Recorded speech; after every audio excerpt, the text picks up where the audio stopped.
Chaos has erupted in Iraq as a gang of bloodthirsty ISIS commandos attack the U.S. Embassy. Wielding assault rifles, improvised explosives, and lethal machetes, they lead a cunning assault that takes the guards by surprise and puts the diplomats and embassy staff inside, at risk of a terrible fate.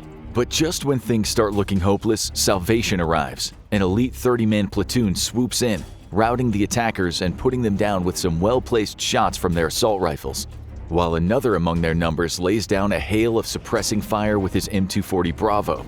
The day is saved by this crack team of U.S. military operatives. But all this raises one question: was that the Marines or the Army? You might have heard the terms Army and Marines used interchangeably in movies or on TV, but the Marines and the Army are two entirely different entities. Heck, they're not even in the same military branch. Whether you call them jarheads, devil dogs, or leathernecks, there's a lot more to the USMC than you probably know. So let's give our boys in scarlet and gold a Semper Fi or an Oorah and plenty of yummy crayons as we find out exactly what makes the United States Marines different from the regular old Army. There are way more differences than you think. With over 1 million members serving in active duty, the U.S. has one of the largest militaries on the planet, divided into 6 distinct branches. There's the Army, the Navy, the Air Force, the Coast Guard, the Space Force, yes really, and of course the United States Marine Corps or the USMC. Most of the time it's pretty easy to deduce the general function of each military branch from its name alone.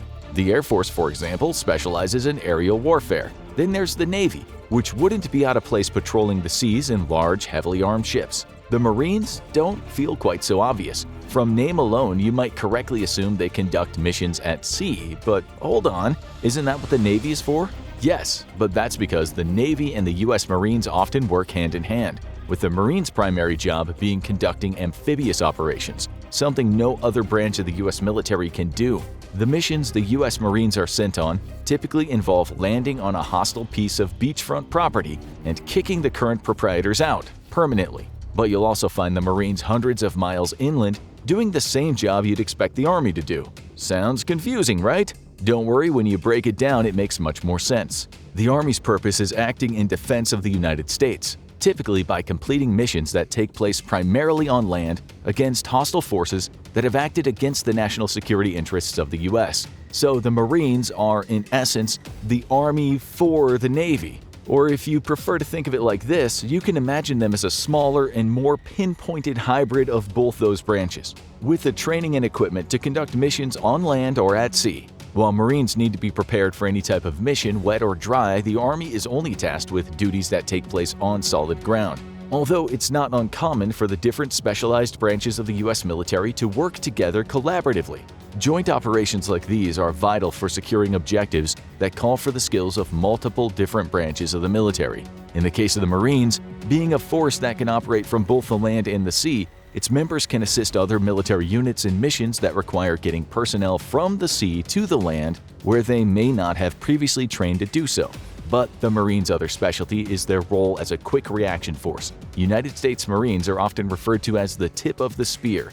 They consist of combat-ready specialized units that are trained to respond to urgent situations and conflict operations wherever and whenever necessary. Marine expeditionary units must remain prepared for combat at all times and are among the first to respond to dangerous situations. However, Marines aren't meant to conduct heavy combat operations on their own. They don't even have tanks anymore. This is where the Army comes in, with the Marines acting as a fast, agile, and flexible quick reaction force, and the Army bringing the big guns right behind them. Although the two forces undergo different types of training, there's often room for overlap between the Army and the Marines, and their capabilities can even complement each other.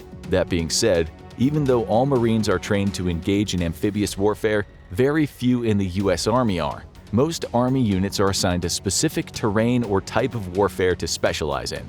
These can include airborne or mountainous infantry, or even the famed U.S. Army Rangers. This is by far one of the hardest specialties to achieve, but doing so will result in a soldier serving the United States Ranger Regiment, an elite special operations unit famous for conducting missions deep within enemy territory amongst severe adverse conditions. Meanwhile, all U.S. Marines are considered amphibious troops, but lack the type of training that a U.S. Army Mountain Division might have, for instance. When it comes to who out of the Army or Marines is better equipped, it's definitely the former. The U.S. Army has consistently been the first of the two to receive rollouts of newer weapons. Take the M4A1 carbine, for example. This assault rifle is a shorter version of the M16, capable of both semi-automatic and automatic fire. While it's now used by both forces, the Army was the one first equipped with it, long before the Marines eventually adopted the weapon. This also applies to newer weapon add-ons and attachments, such as optical sights, lasers, and hand grips. We've seen this recently with the M4, as the Picatinny rails on the weapon's receiver and handguards make it compatible with various attachments.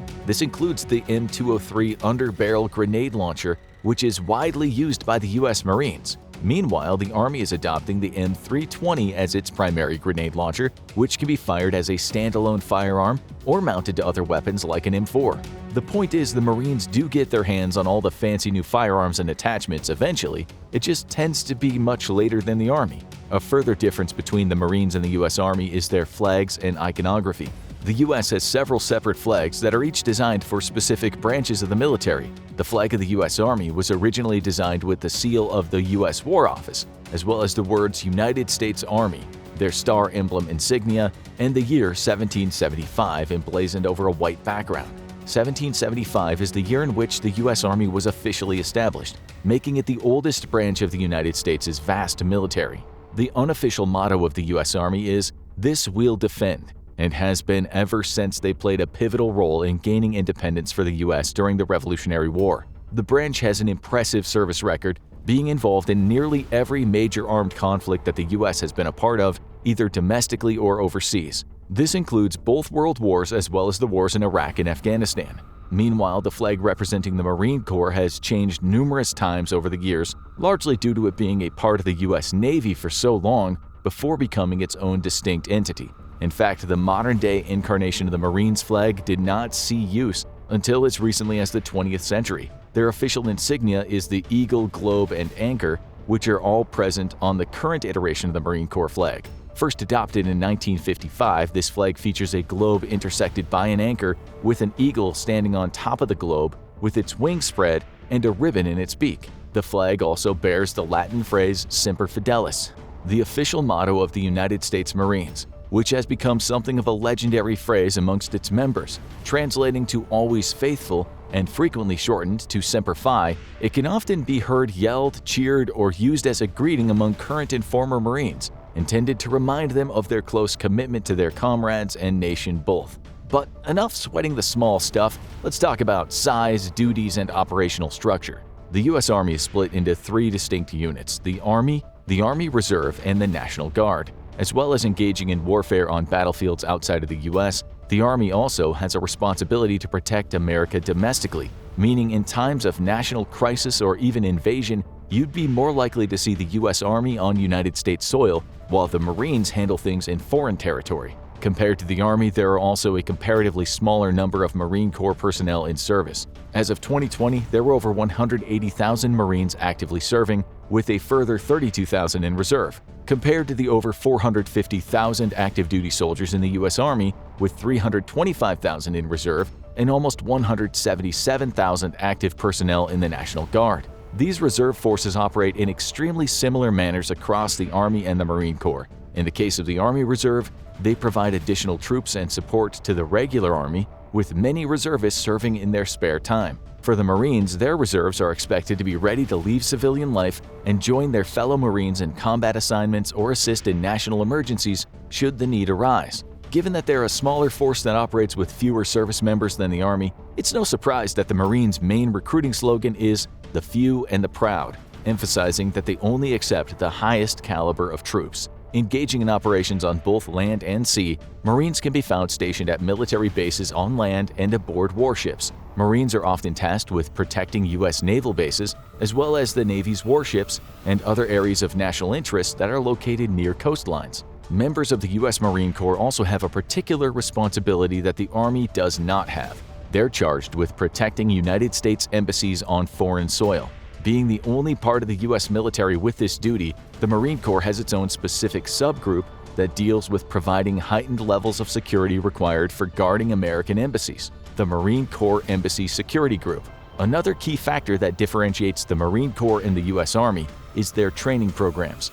Basic training for new recruits in the U.S. Army is roughly 10 weeks long and is normally followed up by advanced individualized training. where soldiers are given additional training to prepare them for their future specialties we mentioned earlier, whether that be a specialty in certain environments and terrains or specific tactics. According to some, although certain members of the U.S. military will disagree on this, Marine boot camp is generally considered to be more mentally and physically challenging compared to the Army's basic training program and that of other U.S. military services. Lasting around 12 to 13 weeks, approximately 40,000 Marine hopefuls undergo this training every year. Beforehand, they have to be screened, have their overall health assessed, and must pass a fitness test in order to begin their training. Any recruits that fail the physical examination will go on to receive individual, personalized attention and additional training until they can pass and enter the Marine Corps. While these processes are similar in time frame, each training course differs based on the routes each prospective candidate decides to specialize in.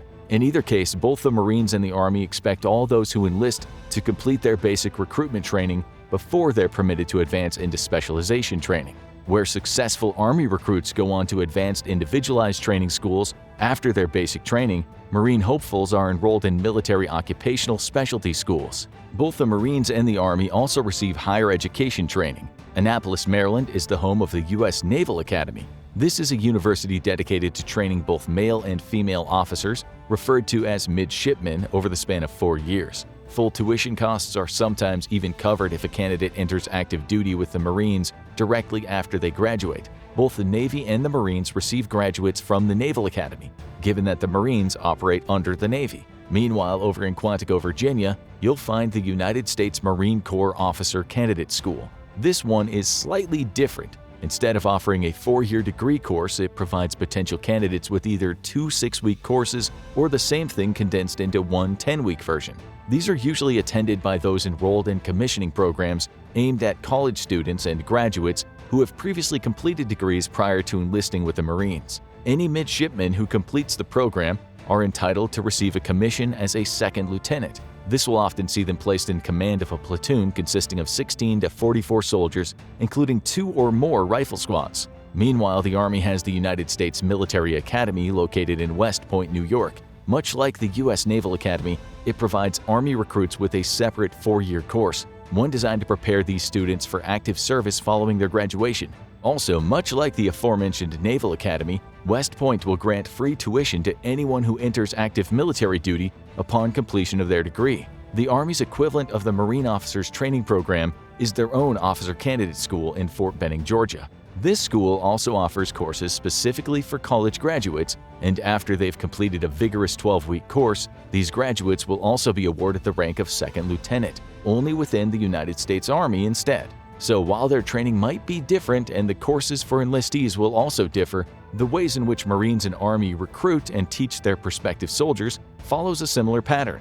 After all, if it ain't broke, don't fix it. Speaking of similarities between the two, the U.S. Army and Marine Corps also share many organizational elements when it comes to basic unit structure. A platoon normally consists of 3 to 4 small squads of between 25 to 50 troops and is usually commanded by a lieutenant. The Army and Marines both organize their soldiers into large companies, which are typically made up of 3 to 4 platoons. These are then further split into squads and then fire teams. Although these can vary depending on mission requirements, a typical fire team will consist of only 4 members, sometimes even fewer. Among these are an automatic rifleman, a grenadier, another rifleman, and a designated fire team leader. The role of the leader is to ensure that the other members of the fire team are operating as a cohesive unit, while the riflemen act as the primary asset for both the U.S. Marines and the Army. A typical Marine Corps rifle platoon contains 3 rifle squads. Each squad is led by a sergeant who has 3 fire teams under their command. Then every one of those smaller fire teams is led by a corporal who oversees the automatic rifleman, assistant automatic rifleman, and rifleman. In some cases, a fire team leader will be equipped with an M16 assault rifle that has an M203 grenade launcher attachment, allowing him to act as a quasi-grenadier. A platoon of the U.S. Army, however, will normally contain squads with fewer troops despite their overall greater number of active duty personnel. Sergeants or staff sergeants are normally the ones assigned to lead rifle squads, as well as fire teams consisting of about 4 soldiers. Army fire teams have a team leader present, and their composition can vary, but typically includes an automatic rifleman, a grenadier, and another rifleman. One of the riflemen in each Army squad is also sometimes designated as the marksman. specially trained to engage targets with precision fire. In each of the Army's platoons, given that their fire teams are much smaller, there are usually enough troops to form an additional fire team, the Infantry Weapons Squad. This squad contains fire teams that are proficient in the use of the M240B machine gun and the Javelin missile system. The organization of these two military branches' troops is not perfectly identical. However, as an Army platoon will typically have a radio telephone operator and a medic on duty, by contrast, Marine platoons have a radio transmitter operator and a corpsman, although these troops essentially fulfill the same functions. The Marine Corps and the U.S. Army's platoons also operate under the orders of commanders who are in charge of entire companies and battalions. These commanding officers also have heavy weapons elements at their disposal, such as a mortar section. Naturally, neither the soldiers of the U.S. Army nor the Marines are made to occupy the same rank or position for the entire duration of their active service. The specialization options that are offered to both can extend well into their military careers, should troops seek to progress and further develop their skills. For example, one of the more challenging options that the U.S. Army soldiers can pursue is airborne qualification, which requires the soldiers to undergo a 3-week course in parachuting. This also applies to soldiers who wish to join the aforementioned Rangers. Although success isn't guaranteed here, the elite unit of the Army, and mainstay of plenty of action movies and Call of Duty games, is so prestigious that they require members to graduate from a specific Ranger school or be selected by the Ranger Assessment and Selection Program, or should a soldier also be trained as a sniper by being selected for and graduating from a specialized sniper school. There are also additional specialization options for U.S. Marines who are looking to advance in their military career. Marines can compete to become scout snipers, who, as you can imagine, provide accurate long-range fire support for infantrymen on the ground. Then there's the Reconnaissance Marines and Force Recon Marines. These subdivisions are designed to track down enemy forces and then relay their locations, troop numbers, and activities back to commanding officers. Although the two branches have their differences, in ideal military operations they can work in unison to ensure the U.S. military achieves even its most challenging objectives. And to avoid that wrath being directed toward you, make sure you don't ask a former Marine what unit he served in during his time in the Army. As we write this, you don't have to look far to find headlines in the media containing the words US and Iran and conflict. The BBC writes that the USA has sent over 1,000 troops to the Middle East because, according to the American Acting Defense Secretary Patrick Shanahan, Iran has been acting hostile. Iran has been accused of oil tanker attacks, and the country, it said, will also soon breach a 2015 deal regarding its uranium stockpiles. The New York Times has called this a new confrontation with the West. How bad could this get? What kind of a threat would Iran be? Is there really a threat at all when compared to the might of the US military? Let's have a look.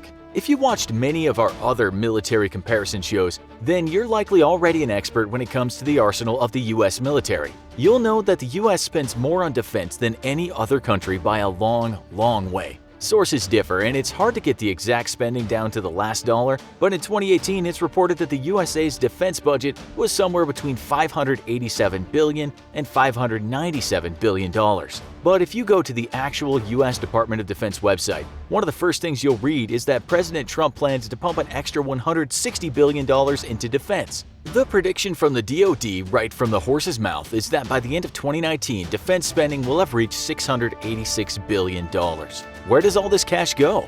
Well, the DoD website just breaks it down into simply various departments: the Army, Navy, Air Force, Marine Corps, Coast Guard, and Joint Chiefs. If you're wondering what the Joint Chiefs are, well, they kind of run the show. Part of their mission statement reads, "The future operating environment will place new demands on leaders at all levels. Our leaders must have the training, education, and experience to meet those demands." It's not all about spending money on killer toys, of course, because you have a lot of paychecks at the end of the week. The U.S. military has 2,083,100 personnel. 1,281,900 work as active personnel, and 801,200 reservists. On top of that, you have all kinds of special units and specialists to pay.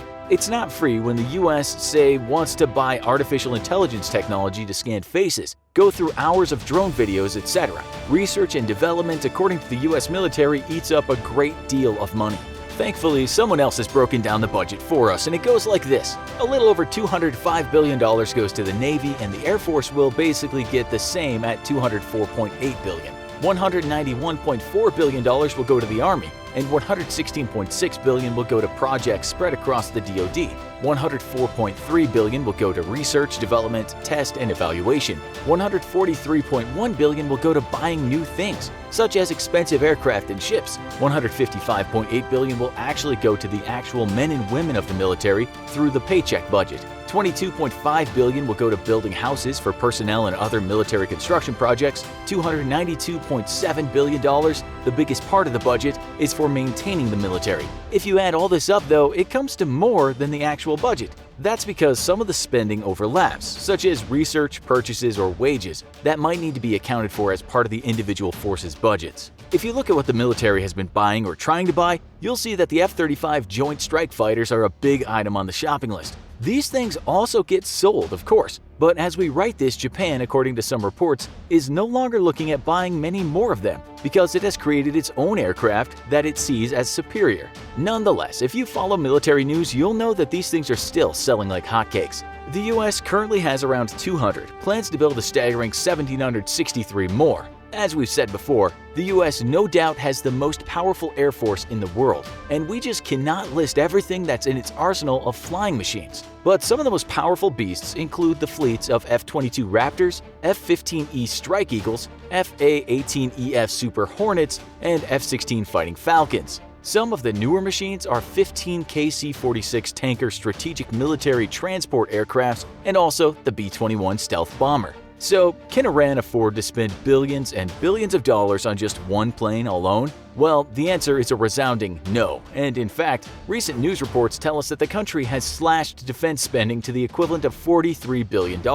Compare this to reports in 2019 that the U.S. Navy just paid Virginia shipbuilder Huntington Ingalls $15 billion to start construction on the new Ford-class aircraft carriers. Also bear in mind the billions spent on new aircraft, or the two fleet replenishment oilers at $1.1 billion, the 5,113 Joint Light Tactical Vehicles costing $2 billion, or the M1 Abrams tank modification setting the U.S. back $2.7 billion. Just one new Columbia-class submarine will cost $3.7 billion, and the military has requested $6 billion for some DDG-51 Arleigh Burke-class destroyers. The list goes on, and we cannot possibly tell you everything on that shopping list. But all in all, you have over 2 million personnel, around 13,400 military planes and counting, including about 5,700 helicopters. Add to that 6,287 tanks for land-based operations. Then on water, you have a total of 20 aircraft carriers, which are like a traveling army, and would be very important when fighting a country located on the other side of the globe. The USA also has 68 destroyers and 68 submarines, but as you know, more of both are in the pipeline. As you can see, this is shaping up to be a David and Goliath story. No one doubts that in terms of equipment, the USA has by far the biggest and arguably most advanced military in the world.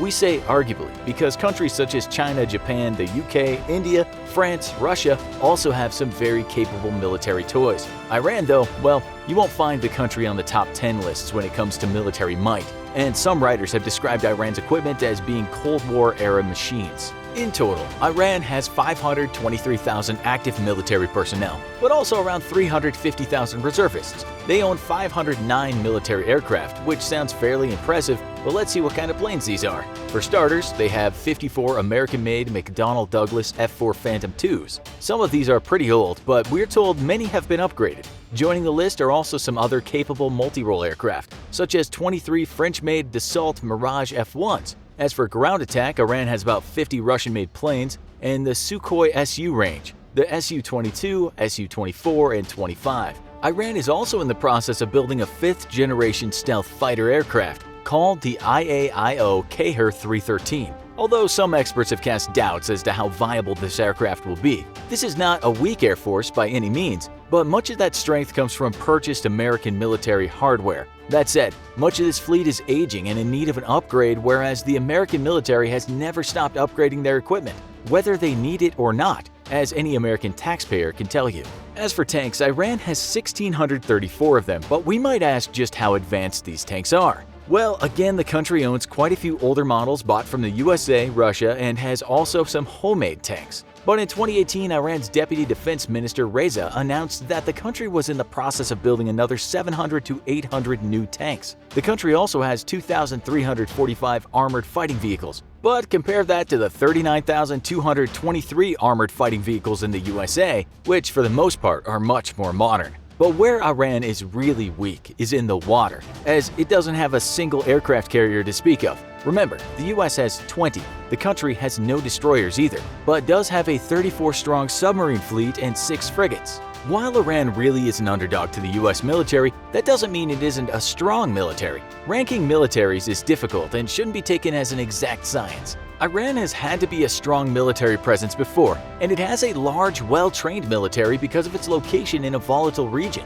Reporting has stated that they have a ground force that includes over 1,600 tanks, 725 reconnaissance and infantry fighting vehicles, 640 armored personnel carriers, 2,322 towed and self-propelled howitzers, and 1,476 multiple rocket launchers. Yes, the numbers can change, since we guess the press doesn't have a regular tank counter working all over the world, but we're guessing these numbers are pretty close to reality. Much like their air fleet though, much of this equipment is somewhat outdated and likely needing of either upgrading or a full replacement.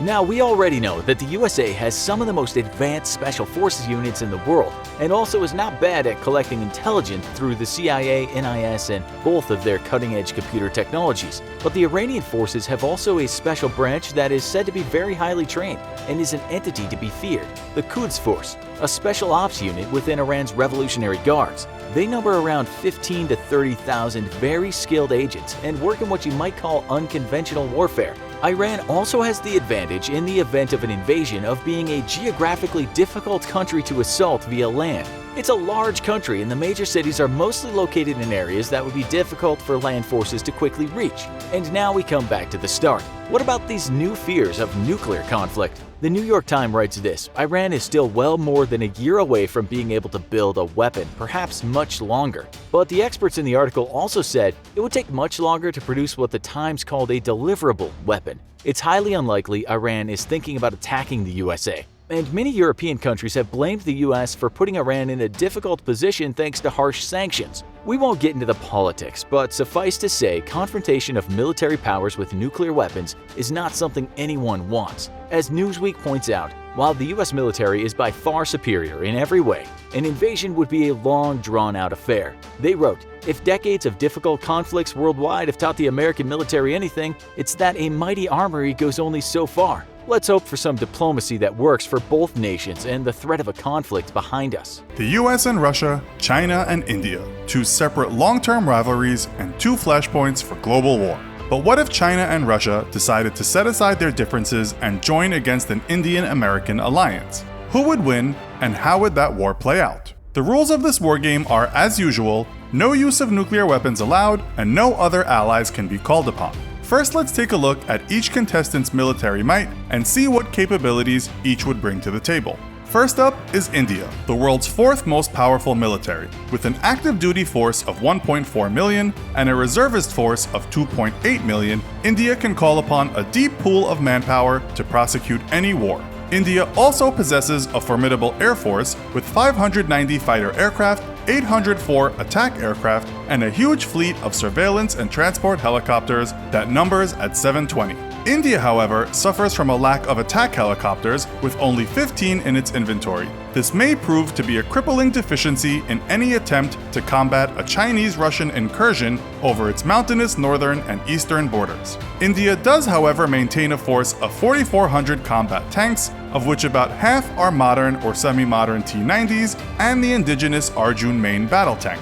India is also equipped with a staggering number of towed artillery, 4,100 pieces, meant to make it impossible for their Chinese rivals to penetrate Indian defenses across the mountain gaps of its northeastern border. Its naval forces include 1 aircraft carrier, 14 frigates, 11 destroyers, 22 corvettes, and 16 submarines, a sizable collection of naval hardware that its immediate threat, China, would be hard-pressed to defeat. Next up is China. China is the most populous nation on Earth and maintains an active duty force of 2.2 million with a reservist force of 510,000. With an air force totaling 1,125 fighter aircraft, 1,527 attack aircraft, and 281 attack helicopters, China has a serious advantage in the air over India. Yet China's pilots are undertrained compared to their Western counterparts and forced to fly under strict supervision from ground controllers, a huge liability in fast-paced modern air combat. China also has a force of 7,700 tanks and 6,246 towed artillery, backed up by 2,000 self-propelled artillery, mostly ballistic missile launchers, which would pose a significant threat to Indian and American forces.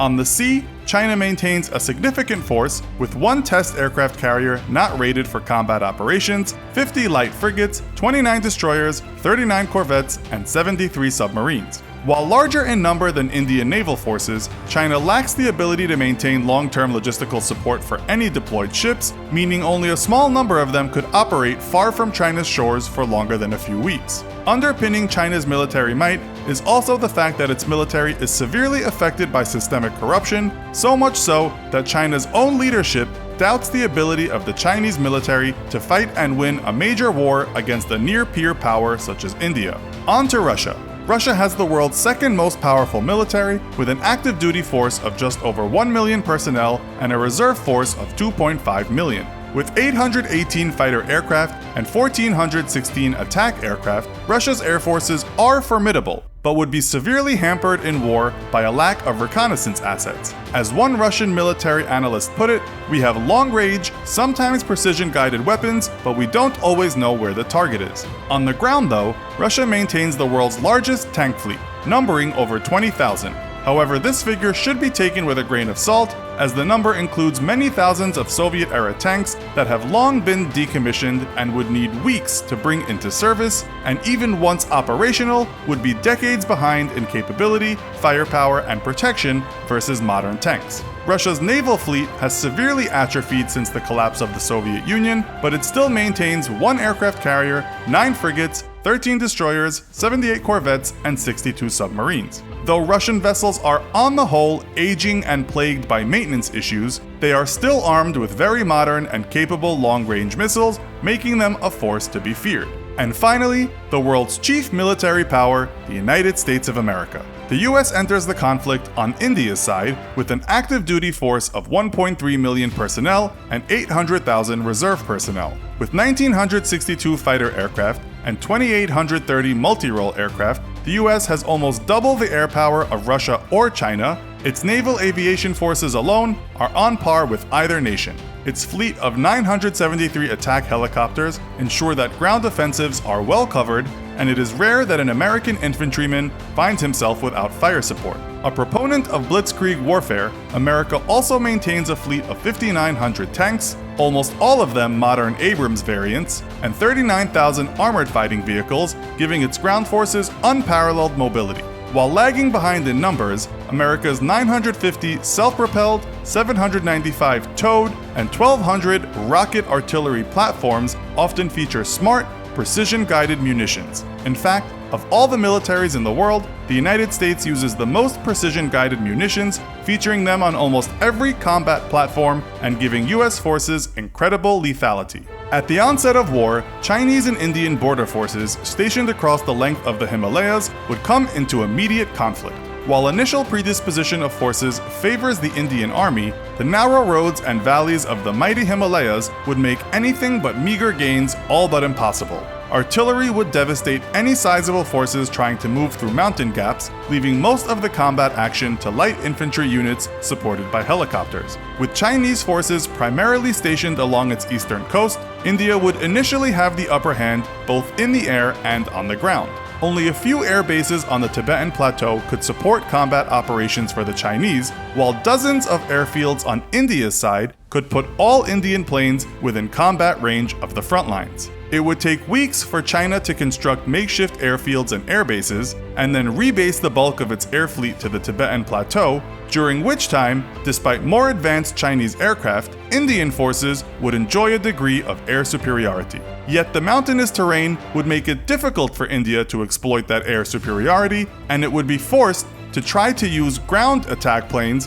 when it would be far more efficient to use attack helicopters, of which India, again, only has 15. Once China relocated its mobile ballistic missile launchers to its western military regions, however, India would face a withering barrage of ballistic missiles that it could do absolutely nothing to protect itself from. Airfields and military command and control nodes across northern and eastern India would be devastated. and India's Air Force would suddenly find it very difficult to maintain hard-won air superiority, giving China the time needed to rebase its own air forces. Yet this is where China would have to make a very difficult choice. If it moves its forces to counter the Indian threat, it will leave the Pacific front completely vulnerable to American attack. Caught between the literal rock of the Himalayas, swarming with Indian infantry, and the hard choice of leaving itself vulnerable to coastal raids by the American Navy, China may look to its Russian allies for a solution.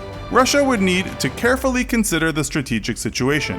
Its Chinese allies desperately depend on the Pacific Ocean for trade, importing most of their oil via sea trade routes and with domestic reserves not yet ready to support long-term war. With the majority of China's trade and oil passing through the Indian Ocean, the Indian Navy is, as one analyst put it, poised on China's jugular and could easily cripple China with a naval blockade of Chinese shipping. America's Pacific forces are, on their own, also more than sufficient to cripple the Chinese economy with a trade blockade, and China's Navy could not hope to counter America on its own. Desperately needing to ensure the oil lifeline stays open for its ally, Russia would likely try to bolster its Pacific fleet with large elements of its northern fleet. Yet, depending on the time of year, the Arctic ice may not have melted enough to open up shipping lanes. Either way, whatever naval forces Russia could muster on the Pacific would be needed to aid the Chinese in fending off the American Navy. This would still not be enough to save the Chinese economy, however, as India's Navy would never have to leave home to stop all Chinese shipping in the Indian Ocean. With a very limited capability to support its own navy far from its shores, China could at best scrounge together a small battle group of destroyers and cruisers with perhaps a few nuclear submarines to try and break the Indian blockade.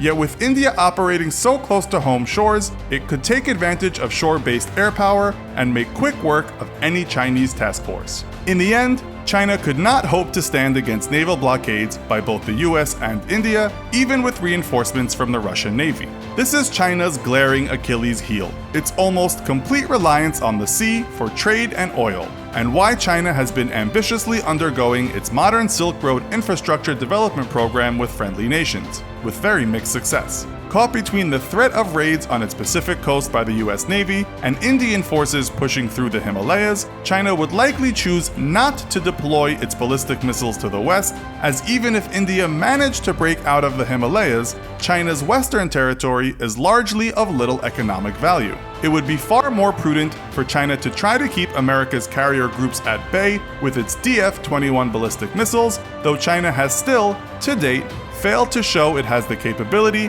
to follow through on the threat of its ballistic missile forces by displaying a mastery of the various tracking, recon, and targeting systems and assets needed to go from launch to successful kill, or the ability to properly defend them from US attack.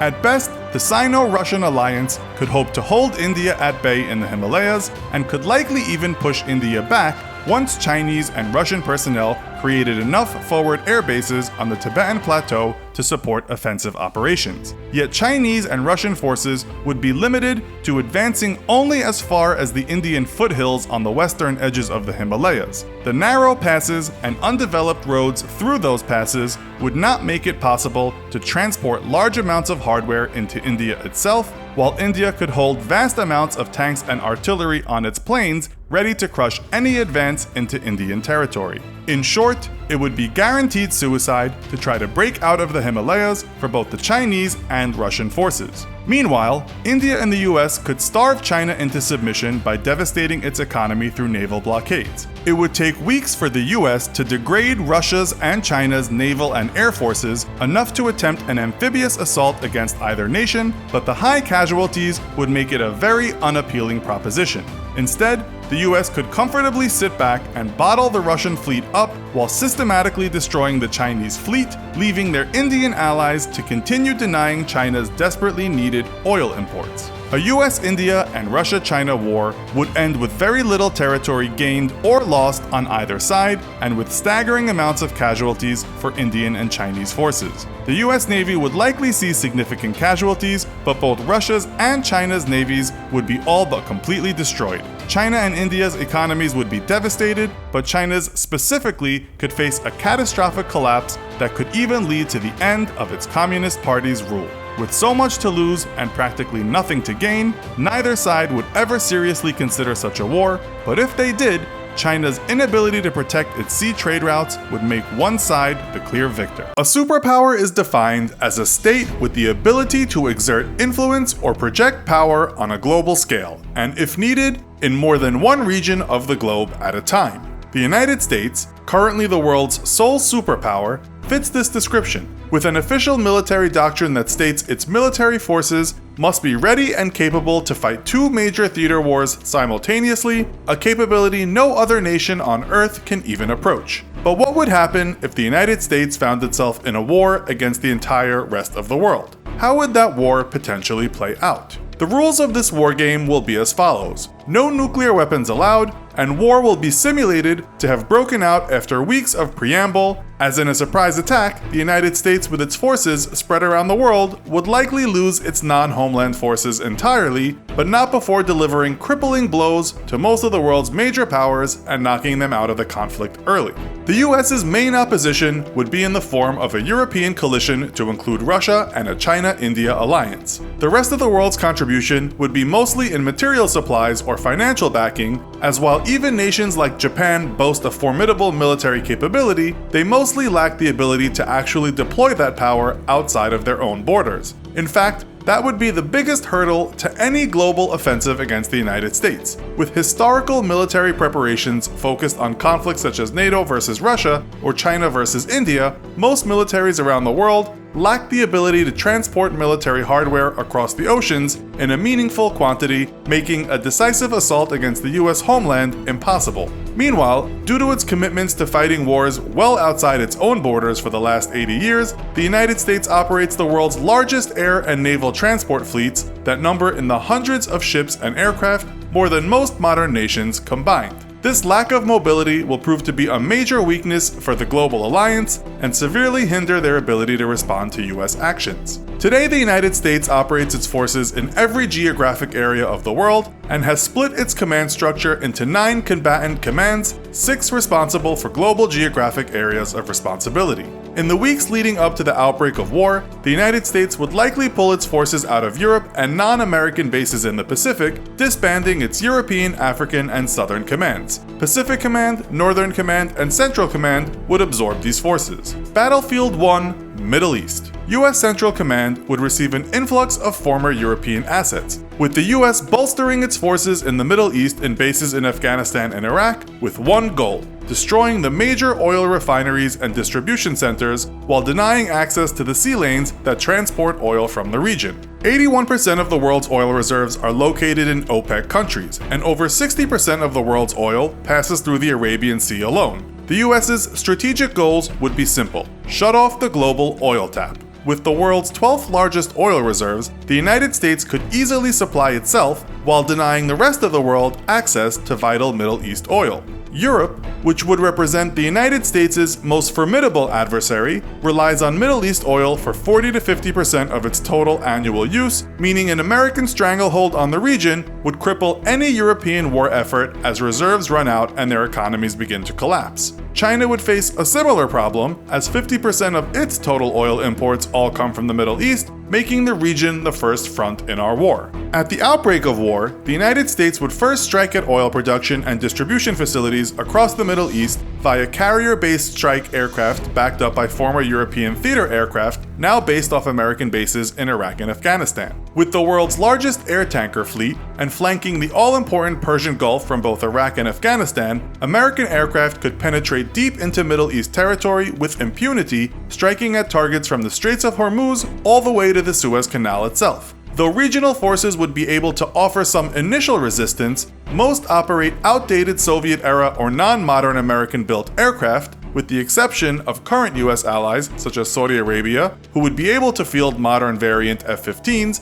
Typhoon Eurofighters, and Italian-British Tornado multi-role strike aircraft in small numbers. Without European support, however, the air war would go very poorly for Middle East powers for several reasons. Firstly, lacking a joint unified command, each nation would be unable to coordinate its air assets with its neighbors, resulting in confusion and low sortie rates. Most Middle East powers also field very few electronic warfare or early warning and control aircraft. Turkey, Saudi Arabia, and Israel would represent the most formidable threats to American air power, yet neither nation fields dedicated electronic attack aircraft, while the US is equipped with over 200, mostly F-35 variants and EA-18G Growlers. Without adequate numbers of AWACS and electronic warfare assets, Middle East powers would be unable to coordinate the large amounts of sorties needed to counter US air power, and they'd find their aircraft and ground-based air defenses actively jammed or spoofed by American EW assets. In the opening days of the Middle East War, the US would likely see moderate casualties among its air forces, as it would be mostly operating against obsolete aircraft and disorganized or inexperienced air forces. The greatest threat to US craft would come from ground-based air defenses, which range in obsoletism, yet remain a formidable obstacle to US air power. With a concentration of American power in the region, it's a foregone conclusion that Middle East powers would have begun to move their air defenses to protect vital oil shipping routes and manufacturing/distribution centers. Yet Desert Storm proved how effective the United States can be at dismantling a nation's air defense network, and most nations in the region have invested little into modernizing their defense infrastructures in the years since. The US would suffer most of its losses to its fourth-generation aircraft such as its F-15, F-16, and F-18s, while its fifth-generation F-35s and F-22s would prove much more difficult to contend with. With an inventory of 385 active F-35s, over 1,800 more on order, and 197 F-22s,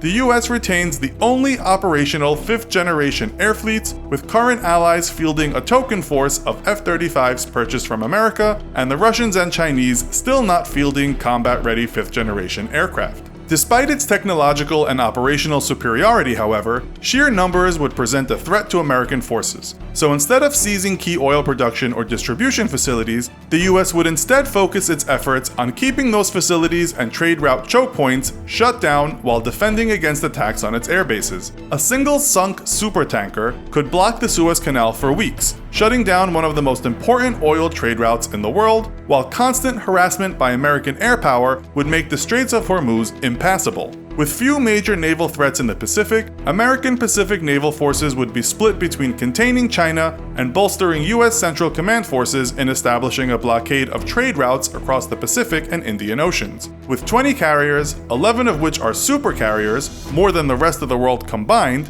a blockade of the Indian and Pacific Oceans would be easily achieved. With a staggering 80% of global oil trade passing through the Indian and Pacific Oceans, the rest of the world would be forced to abandon any plans to attack the US homeland and first try to dislodge the Americans from the Middle East. Yet they would be doing so while operating on a ticking clock as domestic oil reserves begin running dry. In a prolonged conflict, immediate development of oil reserves in Russia would begin, though with only 80 billion barrels of proven reserves versus over 800 billion in the Middle East, it would be imperative for the global coalition to dislodge the US from the region or face eventual oil starvation and defeat. Europe would be faced with the difficult decision of committing the majority of its air and naval power to a Middle East campaign, yet with an American navy larger than the next 8 navies in the world combined, they would be doing so at the risk of leaving their coasts vulnerable to harassment from American attack submarines and carrier strike groups. American attack submarines in particular would prove to be an overwhelming force, with 55 nuclear attack subs alone. Europe, to include Russia, fields nearly 100 submarines, yet only about a third of those are nuclear-powered and range from 10 to 25 years behind US subs in tech.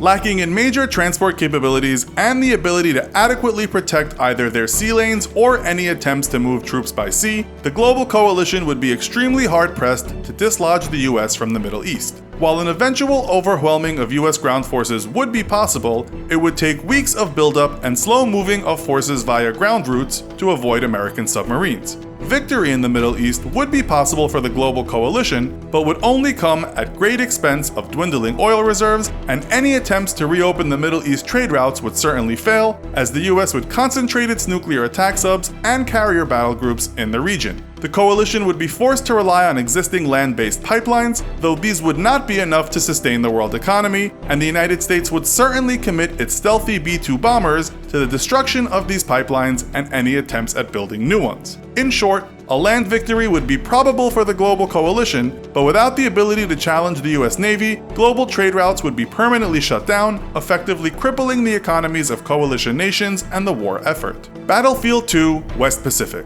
The West Pacific and South China Sea is the most economically important waterway in the world, with a full 1/3 of all global trade passing through the area, or about $5.3 trillion. China, South Korea, and Japan would especially have a vested interest in keeping these sea lanes open, yet none of those nations field a true blue water or deep ocean navy. In a global war, the United States would invest the majority of its expeditionary firepower in the West Pacific, having little to fear from an Atlantic incursion by European powers due to their lack of major military transport capability and navies designed for decades to engage Russian ships in literal combat rather than blue water operations. Japan would pose a significant challenge for US forces due to its very modern and robust self-defense forces, yet the island nation could be largely ignored due to Japan's lack of air tankers, limiting the range of its strike aircraft and 70-year self-defense military doctrine, which saw the nation only recently begin to build an expeditionary capability. With 155 F-15s making up the bulk of Japan's air force and only a combat range of 790 miles, it is doubtful the island nation would risk its 5 operational airborne refueling tankers to attempt offensive operations against the US Navy and its over 1,000 fighter aircraft, instead holding its air forces in reserve in case of an American attack on the homeland. The US's first goal in the region would be to cut off all trade routes passing through the South China Sea. China would represent the US's biggest global adversary, yet like every other global power, to include Russia, it too lacks the navy and the transport capability to actually threaten the US homeland.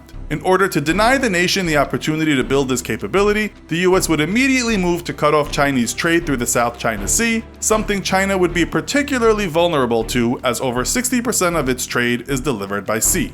Though China lacks a navy formidable enough to threaten US Pacific forces, it more than makes up for this shortcoming with its ballistic missile forces. Its DF-26 ballistic missiles each have a range of 3,000 to 4,000 kilometers and would threaten any US base or ship as far out as Guam. At the outbreak of war, China would immediately launch a withering missile strike against American facilities on Guam. While Guam would be defended by THAAD, or Terminal High Altitude Area Defense Anti-Missile Systems, Aegis-equipped destroyers, and Patriot missile batteries, China would rely on heavy saturation strikes and overwhelm American missile defense systems, decimating the majority of American ground targets on the small island and rendering it inoperative as a military forward staging area for weeks. This would force America to rely on its naval assets in the region, which would be the secondary targets of China's opening barrage. Though long touted as carrier killers, China's DF-26 and DF-21 ballistic missiles each rely on a very long and complex kill chain, or chain of military assets required to recon a target, track it, and guide a missile to it.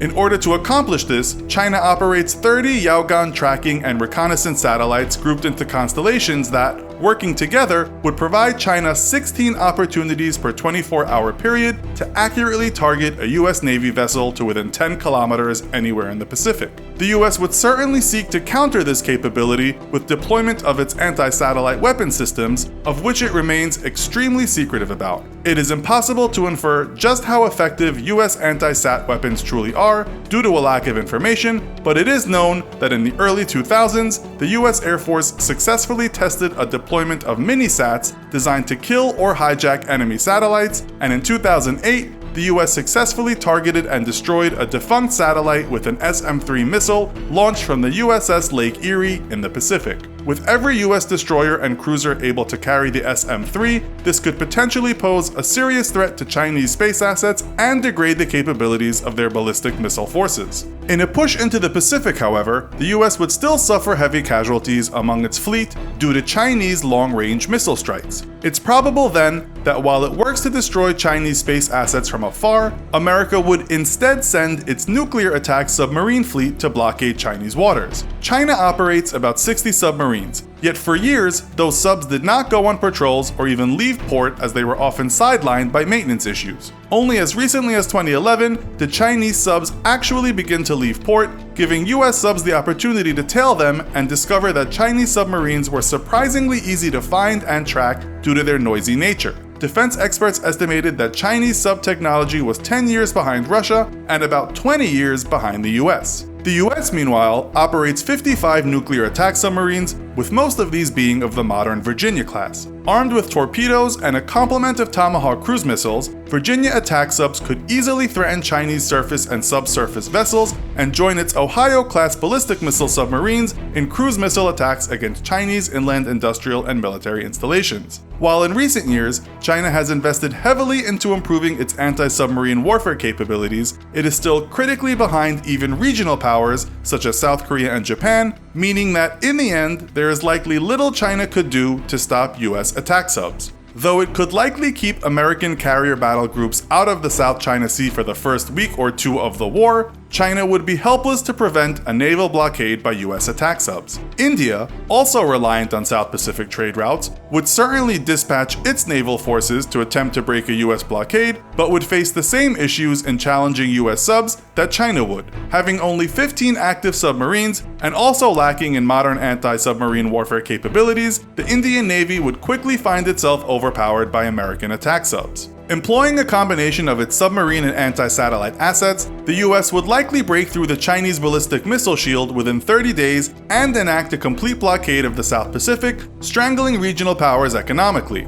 With a blockade of Middle East oil exports, the global war would then become a war of attrition, with the US starving out the world's major powers while able to sustain itself off its own domestic oil reserves. Having little to fear from a European transatlantic offensive due to Europe's lack of major military transport capabilities, American forces would be free to initiate ground offensives against Canada and Venezuela in order to seize its oil reserves as well. Ultimately, the US Navy, the largest and best equipped in the world, would be the deciding factor in a global war. With such overwhelming firepower superiority, the United States would be able to fight defensively and without launching any major ground offensives outside of North America. Fielding a larger fleet than the next 8 navies combined, the US Navy, backed by the US Coast Guard, could easily defend the Atlantic sea lanes from any European incursion, while enacting blockades of major oil shipping routes through the Persian Gulf and Indian and Pacific Oceans. While the world would eventually be able to muster a large enough force to threaten the US, current military capabilities across the globe would be insufficient to prevent these naval blockades and would require years of buildup and expansion of navies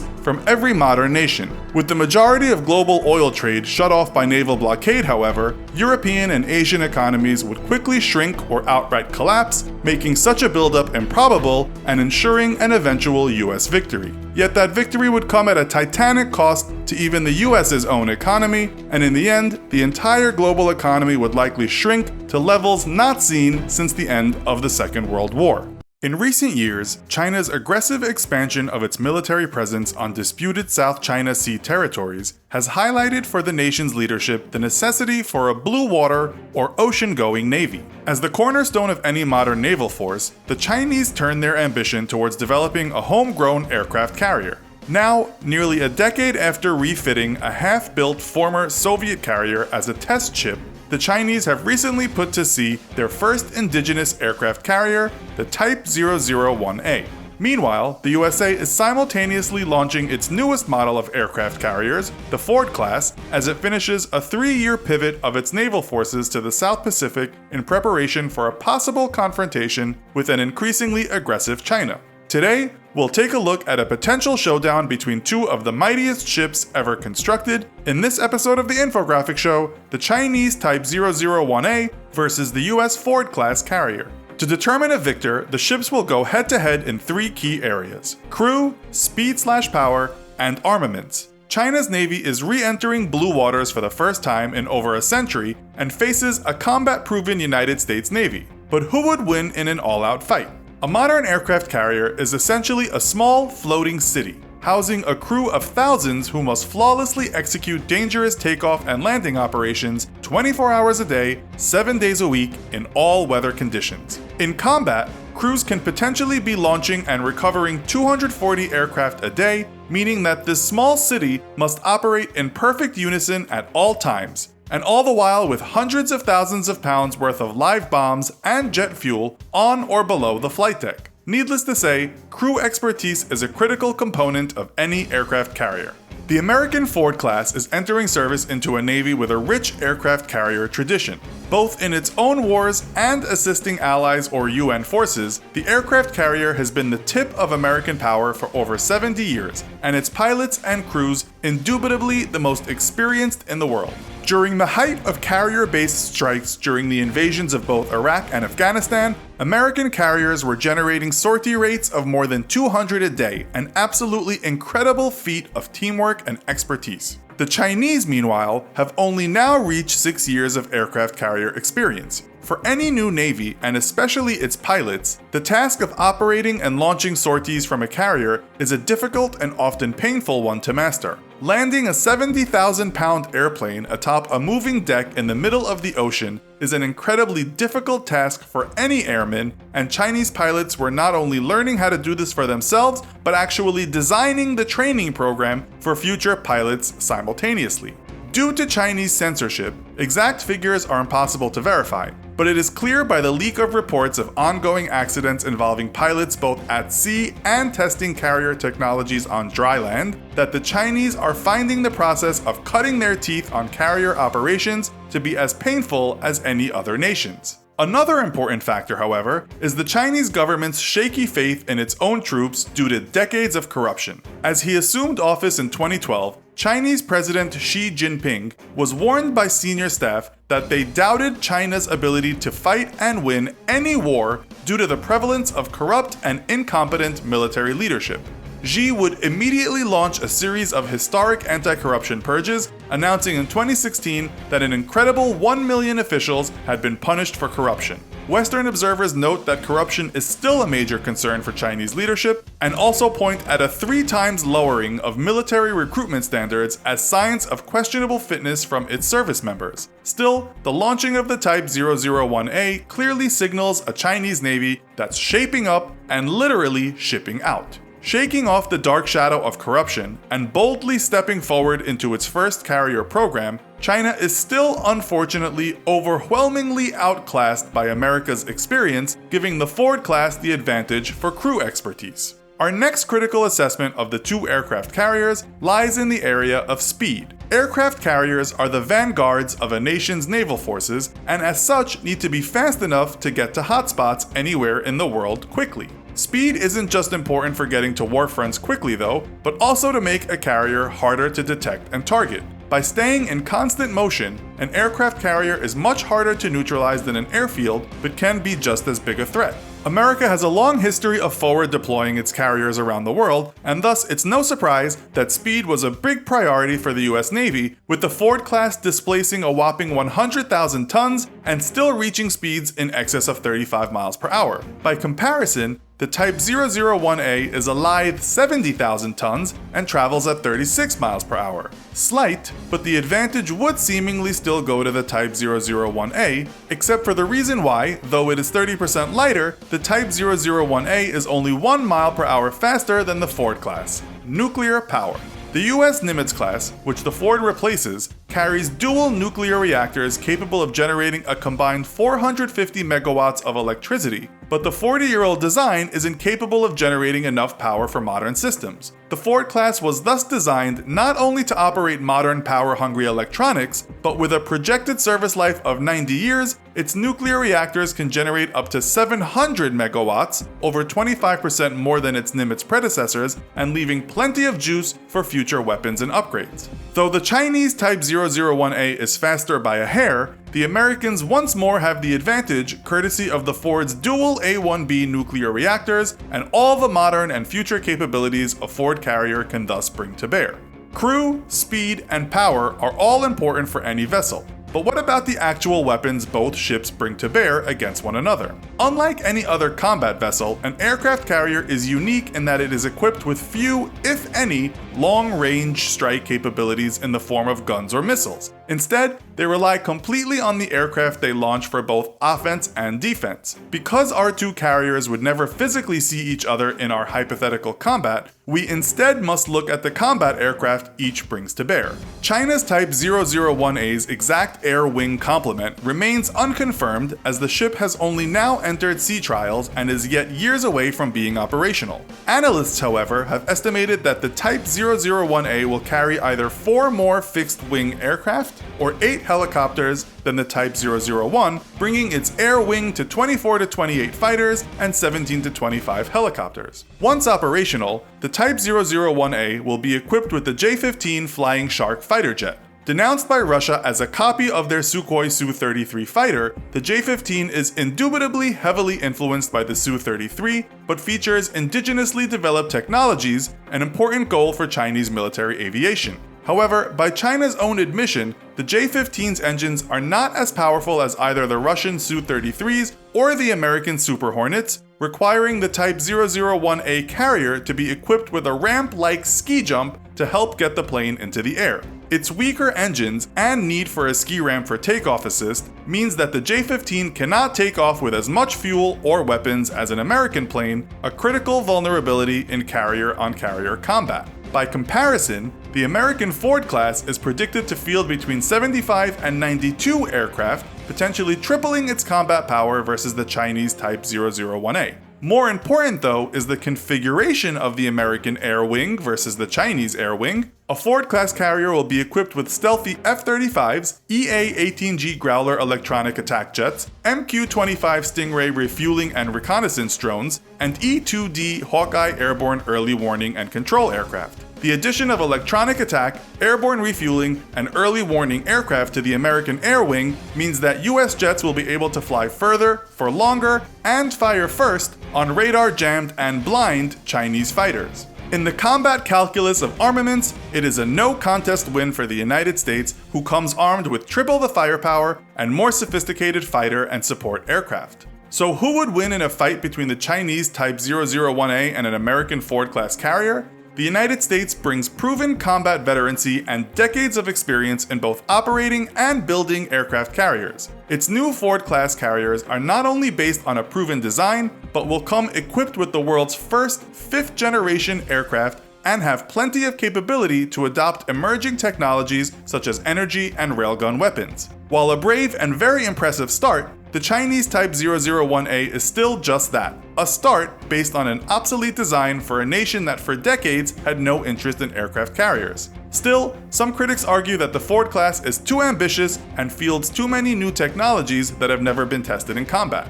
Should the worst come to pass, and an American Ford carrier ever finds itself in combat versus China's Type 001A, the victor will almost certainly be the American ship. But who knows? Maybe somewhere deep within the American high-tech carrier lies a critical vulnerability that may spell doom for America's flagships. North Korea and South Korea, two countries that one would think are exactly the same, couldn't be more different from one another. In fact, their politics, economies, and cultures are so vastly different that unification between the North and South seems all but impossible these days. We thought it would be interesting to take a closer look at what would happen if the North and South once again took up arms against one another in this episode of the infographic show, North Korea versus South Korea. Don't forget to subscribe and click the bell button so that you can be part of our notification squad. North Korea may be something of a stranger to the developed world, a country purposefully hidden from the prying eyes of the global media, but one thing it doesn't mind us seeing are glimpses of its military strength. The country might only have a small population of just under 25 million, but it's reported that as of 2016, it has around 1,190,000 active military personnel, 600,000 reserves, and a massive 5,889,000 paramilitary force. This makes the Korean People's Army the largest military force on the planet, employing 7,679,000 people, around a quarter of its population. By comparison, it is 2.5 times bigger than that of the most powerful military in the world, the USA. Size isn't everything though, as we will soon see. Considering North Korea's huge number of able fighters, you might not be surprised to learn that South Korea also has one of the largest military forces. As of 2016, the Republic of Korea Armed Forces consists of around 3,725,000 people from its 51.5 million population. 625,000 are active personnel, and 3,100,000 act as reserves. With a military of such numbers, North Korea has to pump 25% of its $40 billion GDP into its defense budget. South Korea has an estimated $2 trillion GDP, of which $36.8 billion is spent on its military. In terms of where the money goes, North Korea lives up to its epithet of the secretive state, and its military arsenal and nuclear capabilities have been a matter of speculation for some time. According to the Federation of American Scientists in 2017, North Korea has an estimated 10 nuclear warheads. Not many compared to the United States' 6,800, but 10 more than its neighboring southern counterpart. It's said that South Korea has the technology to build nuclear weapons, but has so far chosen not to do so. It's also protected by the USA under what is called a nuclear umbrella. In terms of artillery, the North Korean army has around 6,600 tanks, 4,100 armored fighting vehicles, 2,250 self-propelled guns, 4,300 towed artillery, and 2,400 multiple launch rocket systems. The South Korean army has 2,654 tanks, 2,660 AFVs, 1,990 SPGs, 5,374 towed artillery, and 214 MLRSs. With the North's huge army and its bigger artillery, it certainly has the advantage on land. It's also worth noting that unlike its prosperous neighbors, North Korea implements a Songun policy on its population, meaning that military service comes before everything. South Koreans, on the other hand, enjoy a much less battle-minded society. Maybe this is why the Korean Economic Research Institute said in 2011 that the North would have the edge in the early days if a war should break out. Nonetheless, and in spite of the North's air defense artillery, it has a fairly weak air force compared to South Korea. Of its 940 aircraft, its strongest flying machines are somewhat out of date.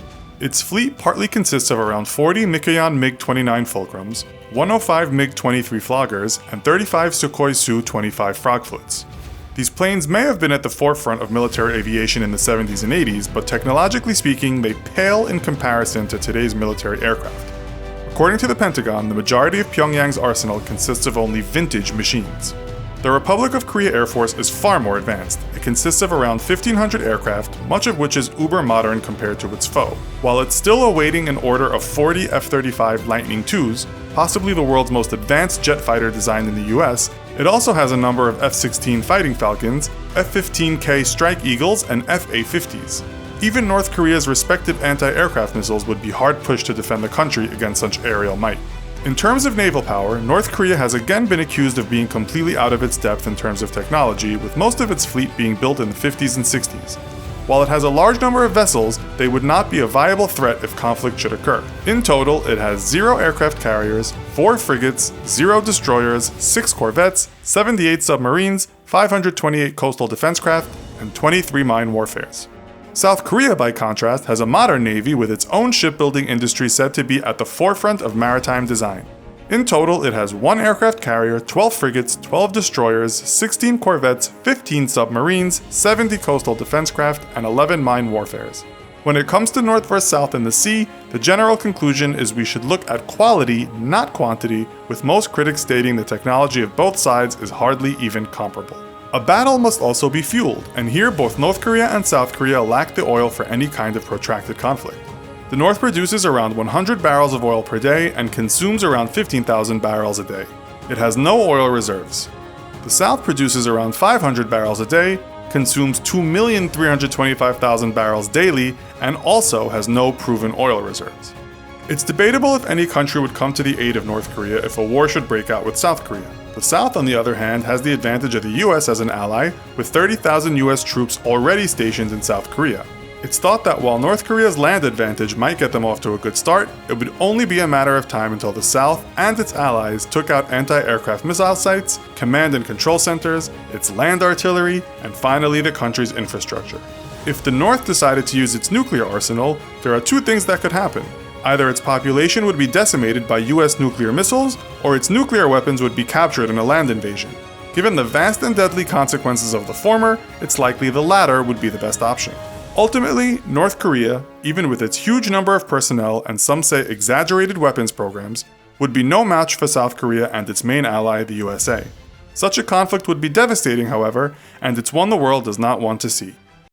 The European Union is presently an economic powerhouse consisting of 28 countries with a combined GDP of nearly $19 trillion. About 1.5% of that amount is spent on its defense, totaling a whopping $226 billion. This massive number is still substantially smaller than the $664 billion the United States spends on defense. But it's Russia we'll be focusing on today, the world's second largest military. With a GDP of $1.9 trillion, Russia spends $47 billion on its defense budget. Our question today is, how would the EU, with its 28 different countries, fare if it went up against the well-equipped, military-minded country of Russia? Let's take a look at this hypothetical matchup in this episode of the infographic show, the European Union versus Russia. This episode was made possible thanks to our wonderful friends at Easily. Give Easily a try for creating amazing infographics. It's easy and free. The first thing we should point out is that while Russia is indisputably the world's most powerful military behind the US, the UK, France, Germany, and Italy are all considered military powerhouses in themselves, and each country is a European Union member. The UK may have just Brexited, but the divorce from the EU won't be final until March 2019. Right now, the EU has a population of 508 million people, 1.4 million of whom are active military personnel. It also has another 1.7 million people acting as reserves. In terms of manpower, Russia isn't far behind. While its population is a shade of the EU's at 143 million, 2.5 million of Russia's citizens are reserve personnel, with 766,000 currently signed up for active military service.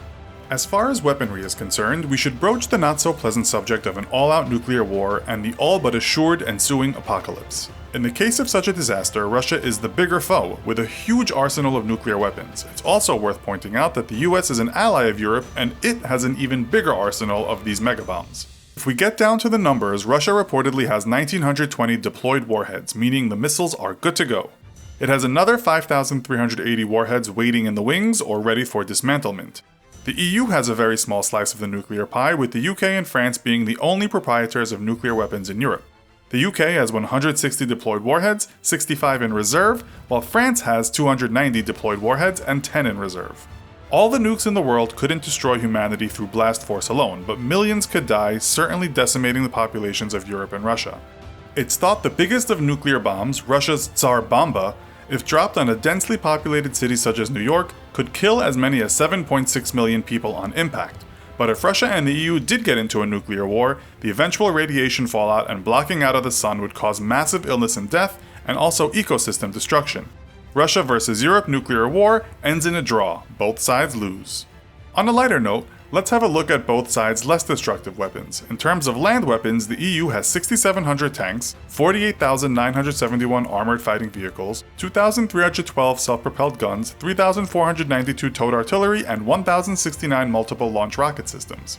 Russia has some supremacy here with its 15,400 tanks, 31,300 AFVs, 5,972 SPGs, 4,625 towed artillery, and 3,793 MLRSs.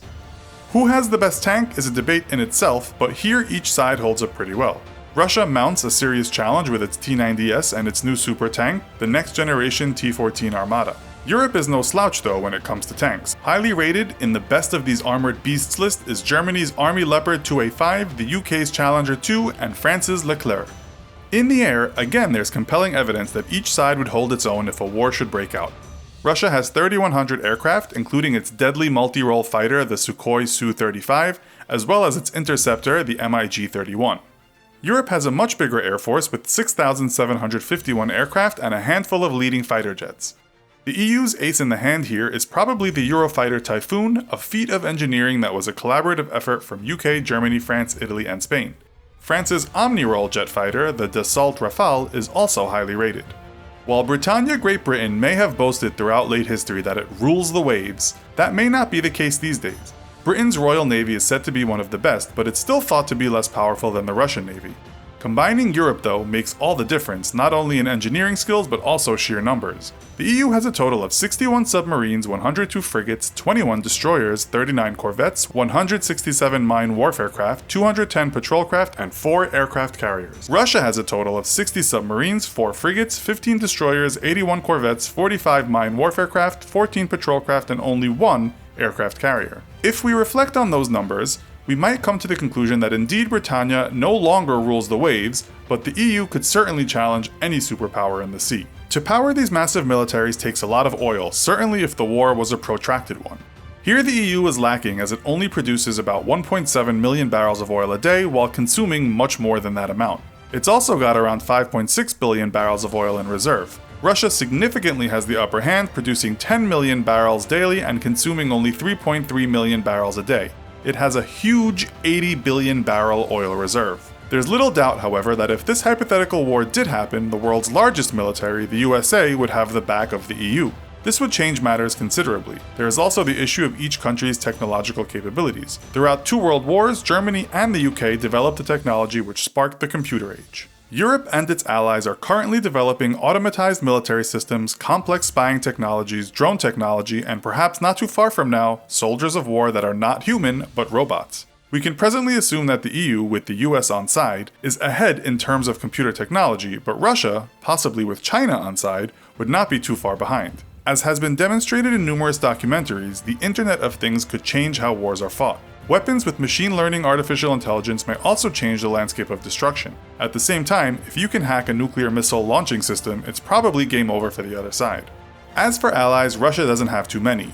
It's been said Russia has only a handful of allies and nothing compared to the friendships the EU could call upon in times of need. Other things to consider might be military experience, of which the EU could be said to have the upper hand as a collective. Nonetheless, being a collective could pose its own kind of communication problems and disagreements. Russia will never fall out with itself, while most of Europe has a history of squabbling. This is an all-new kind of military comparison because we are not matching a pair of nations, but rather 2 against 1. According to Business Insider in 2018, this triumvirate of nations has the most powerful militaries in the entire world, putting the USA in first, Russia in second, and China in third. Following these 3 countries are India, France, and the UK. Now we already know that the USA spends more on its military than any other country, something not all Americans are very happy about, but we also know that Russia has had a powerful military for many years, and that China has more recently started to spend big. So, what would happen if they teamed up against the US? That's what we'll find out. In this episode of the Infographic Show, USA versus China and Russia, who would win? The USA spends more on defense than the next 9 countries in total, which is some feat. When you look at the sources for the military base budget, most say it's somewhere between $587 billion and $597 billion. Nonetheless, the website The Balance goes a step further and adds the expenses of other agencies that come under the defense umbrella, and it states that the budget is actually $886 billion. We can't itemize this bill, as it would take an entire show, but most of the money goes on the actual running of the military. However, and this is a huge part, the website states the F-35 Joint Strike Fighter program cost $400 billion for 2,457 planes, mostly for development and testing. Those F-35s sure are expensive, especially when you consider that the Department of Education got only $59 billion last year. What about China and Russia? As for Russia's budget, again it depends on what source you are reading. Fortune in 2017 called Russia's military leaner but meaner, stating that its budget had decreased to just $42.3 billion. Other sources say it's more like $46 billion. That isn't much compared to the USA, but we'll see how that money was spent soon. China's defense budget, and most sources agree, for 2018 is $174.5 billion. Okay, so the USA has the highest GDP in the world at $19.4 trillion, according to the International Monetary Fund. China was next at $12 trillion, and Russia was in 12th at $1.53 trillion. What we can say is that it's obvious why Russia is spending much less than the USA, but China, if it wanted to, could perhaps spend a little more. Percentage-wise, the USA spends a fair bit more than China on military when the budget is divided by GDP. Still, in terms of spending power, the USA is stronger than both countries, and in terms of military spending, it spends about 4 times more than both China and Russia combined. But what do we get for the money? One website dedicates its time to adding up how many people and how much machinery each country has. As for the USA, in terms of feet on the ground, it has a total of 2,083,100 personnel, 1,281,900 work as active personnel, and 801,200 are reserves. Here we can guess the USA will fall behind. Russia has a total of 3,586,128 military personnel, 1,013,628 are active personnel, and 2,572,500 are reserves. China has a total of 2,693,000 military personnel, 2,183,000 are active personnel, and 510,000 are reserves. What this means is that Russia and China together have about a 3 times larger military in terms of manpower than the USA. When it comes to people needed to fight, one thing to bear in mind is training, but when it comes to war, one of the things you have to think about is who would fight and sacrifice themselves. Perhaps the most war-torn nation is Russia, having suffered in the world wars so much. But then the US has been at war or secretly involved in military operations almost since the Second World War. China's military is largely untested, but one should ask if China's regime would be better able than the US government at summoning its people to fight. We might also ask if those many in the USA who have grown used to relatively more creature comforts would even join a war, or would they even protest against one? As we say, there's no easy way to understand this. We can only speculate. Let's now have a look at what each country has in terms of machines that travel on land. The USA has in total 5,884 battle tanks, 38,822 armored fighting vehicles, 950 self-propelled artillery, 795 towed artillery, and 1,197 rocket projectors. Russia has 20,300 battle tanks, 27,400 armored fighting vehicles, 5,970 self-propelled artillery, 4,466 towed artillery, and 3,816 rocket projectors. China has 7,716 battle tanks, 9,000 armored fighting vehicles, 2,000 self-propelled artillery, 6,246 towed artillery, and 2,050 rocket projectors. As you can see, the USA has far fewer machines here, but it does have the M1 Abrams tank, which is regarded as one of the best in the world. Much of Russia's fleet is old, but its T-90 is good, and its newer Armata super tank is also regarded as a mean machine and perhaps the best in the world. But as National Interest pointed out in 2018, the country may not have enough money to produce many of them. That's the big difference. The USA has tons of budget to produce many more tanks if need be. National Interest also points out that most of China's tank fleet is old, but hastens to say that China's Type 99 can hold its weight with any of Russia's or America's tanks. You have to give Russia and China the advantage here. But where the USA is strongest is in the air, with no other country coming near its outrageously powerful fleet of aircraft. We already know about all those F-35s in development, but the USA also has a large fleet of other great aircraft, including F-22 Raptors, F-15E Strike Eagles, FA-18EF Super Hornets, and F-16 Fighting Falcons. This year, it bought 15 KC-46 Tanker Strategic Military Transport aircrafts for $3.1 billion, and also one B-21 bomber for $2 billion.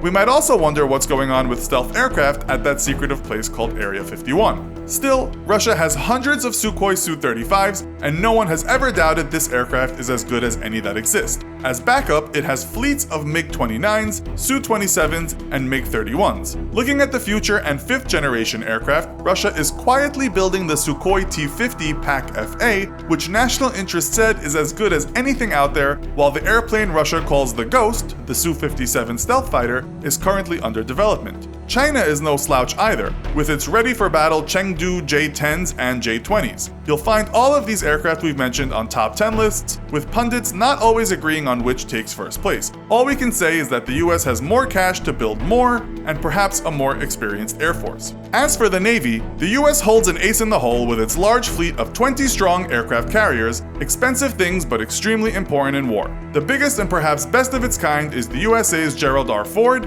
and the US also has 2 super carriers under construction and 10 more planned, which will cost many billions of dollars. China has just 2 aircraft carriers, but is building a super carrier called the Type 002. Russia has 1 fairly old aircraft carrier, not quite up to speed with China and America. The US also has 10 frigates, 65 destroyers, some more to come this year, 0 corvettes, 66 submarines, 13 patrol craft, and 11 mine warfare vessels. China has 50 frigates, 29 destroyers, 39 corvettes, 73 submarines, 220 patrol craft, and 29 mine warfare vessels. Russia has 9 frigates, 13 destroyers, 78 corvettes, 62 submarines, 41 patrol craft, and 47 mine warfare vessels. Not surprisingly, if you look at any top 10 lists, the best navies in the world usually go something like 3rd Russia, 2nd China, and 1st USA. Only global firepower puts China ahead of the USA, but it's only adding up the number of vessels. Still, you can find articles on the web stating that China is catching up to the USA, so if we add Russia to China, well, that's a formidable force. We could talk about nuclear weapons, but we all know most of those are split between Russia and the USA.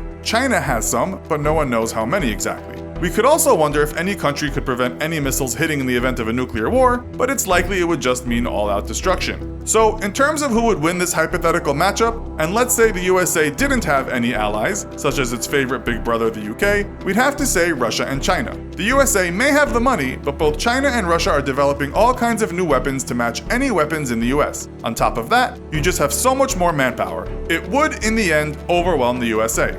The two countries we're going to talk about today are seldom off the front pages of the international news media. As we write this, a news report tells us Israel's Prime Minister Benjamin Netanyahu is saying Iran is waging a religious war in Syria and that the country has its sights set on attacking Israel.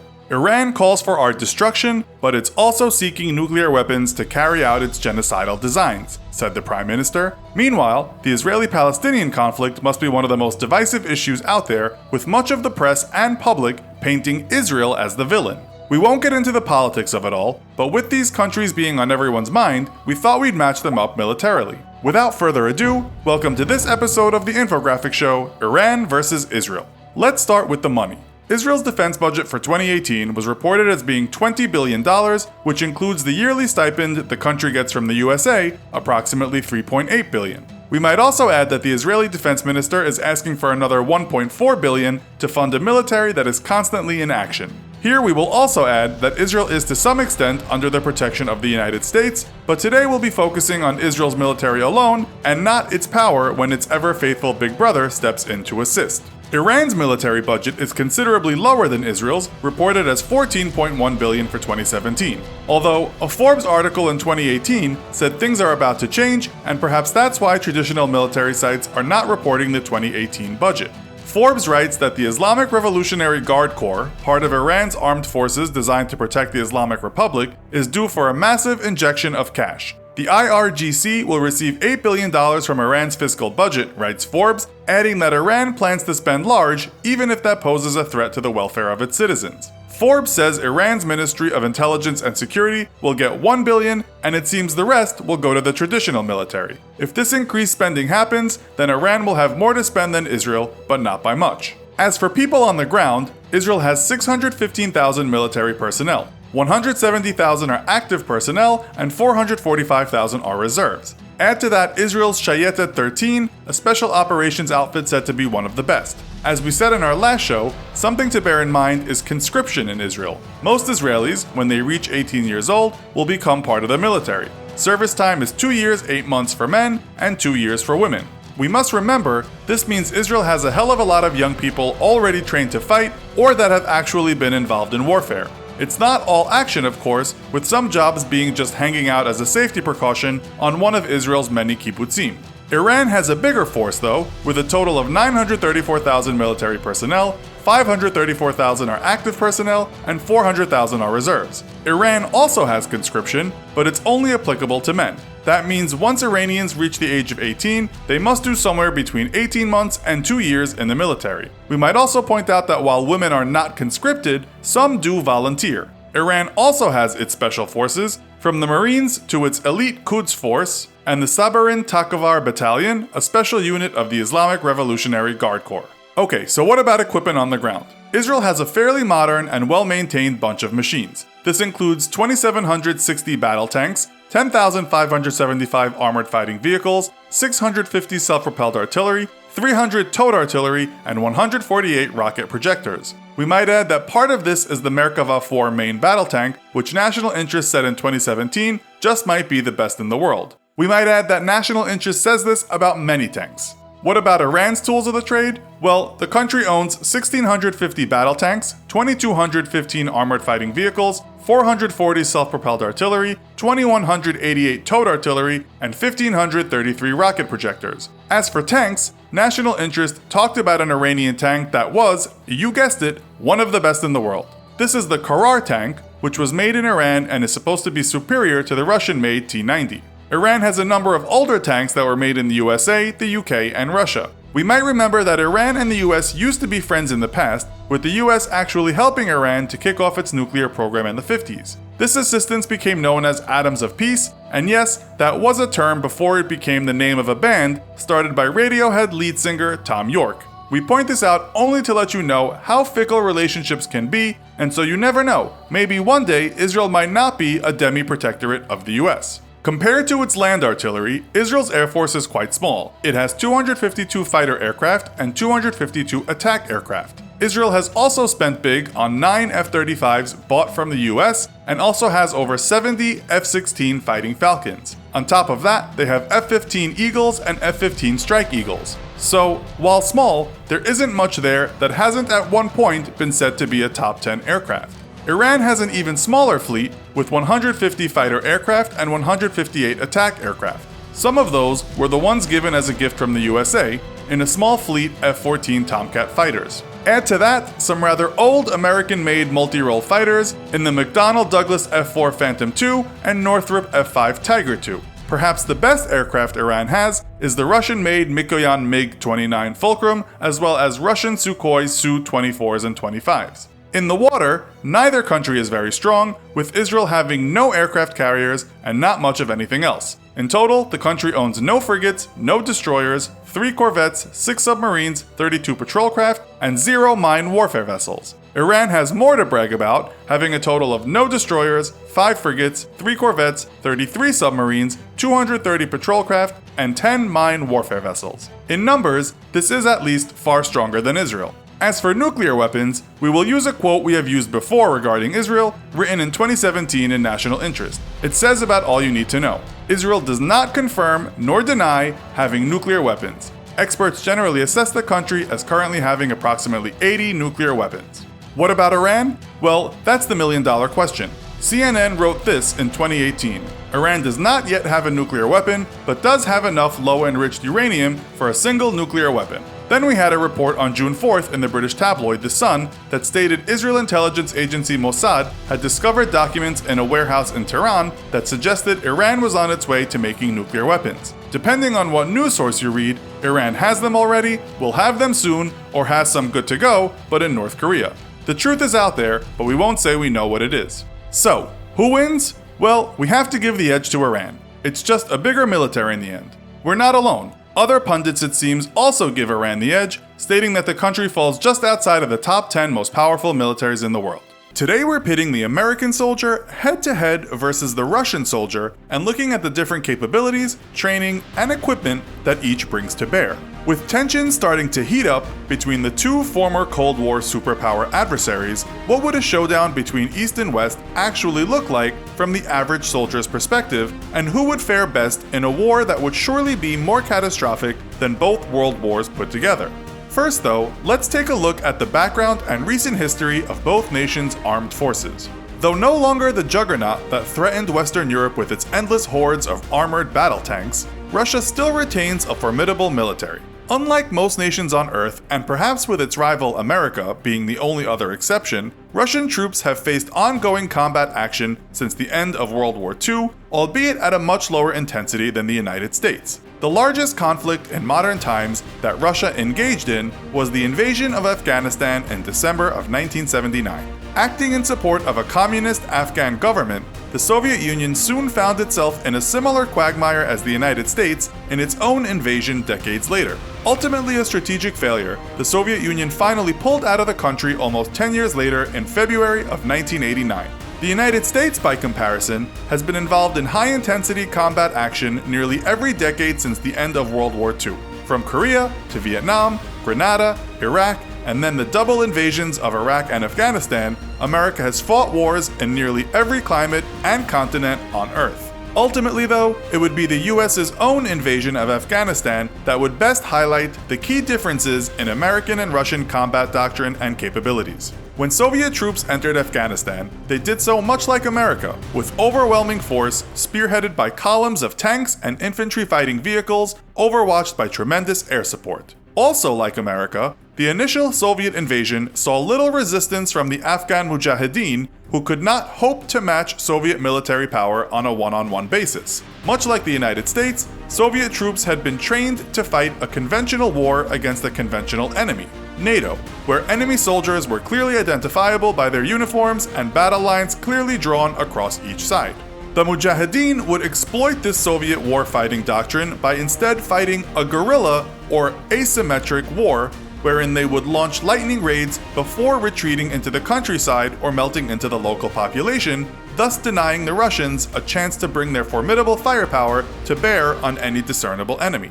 Exactly like America's own war 2 decades later, each element of the Soviet armed forces would come into play, but the bulk of the war effort would be executed by small groups of soldiers. The small unit action nature of both the American and the Russian-Afghan war thus gives us the best comparison point for the two nations' infantry forces. So how well exactly did each nation's soldiers perform? Both nations entered the guerrilla war phase of their Afghan campaigns at major disadvantages. Russian and American infantrymen had both trained for decades to face each other on European battlefields, and thus each nation's infantry were primarily trained in mass unit tactics and combined arms warfare, wherein they would work in collusion with other ground, air, and fire support elements.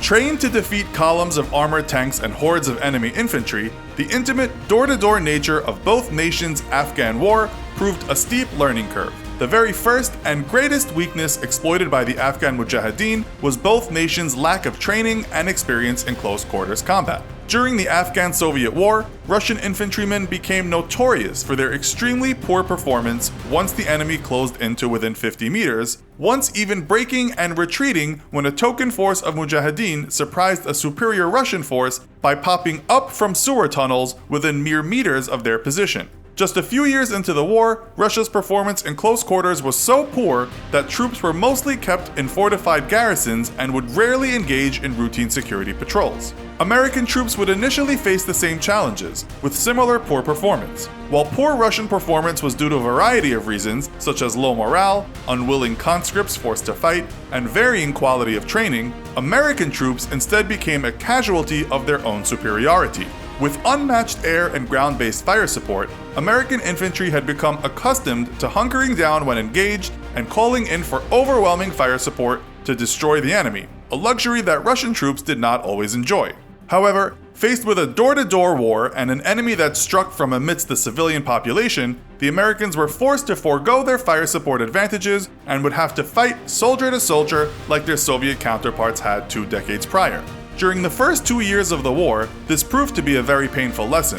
However, within the first 6 months of the invasion, American basic training and infantryman training programs had already begun to incorporate CQB, or Close Quarters Battle Training. Within years, the United States had completely revamped its training programs and began fielding an infantry force with great expertise in door-to-door urban combat.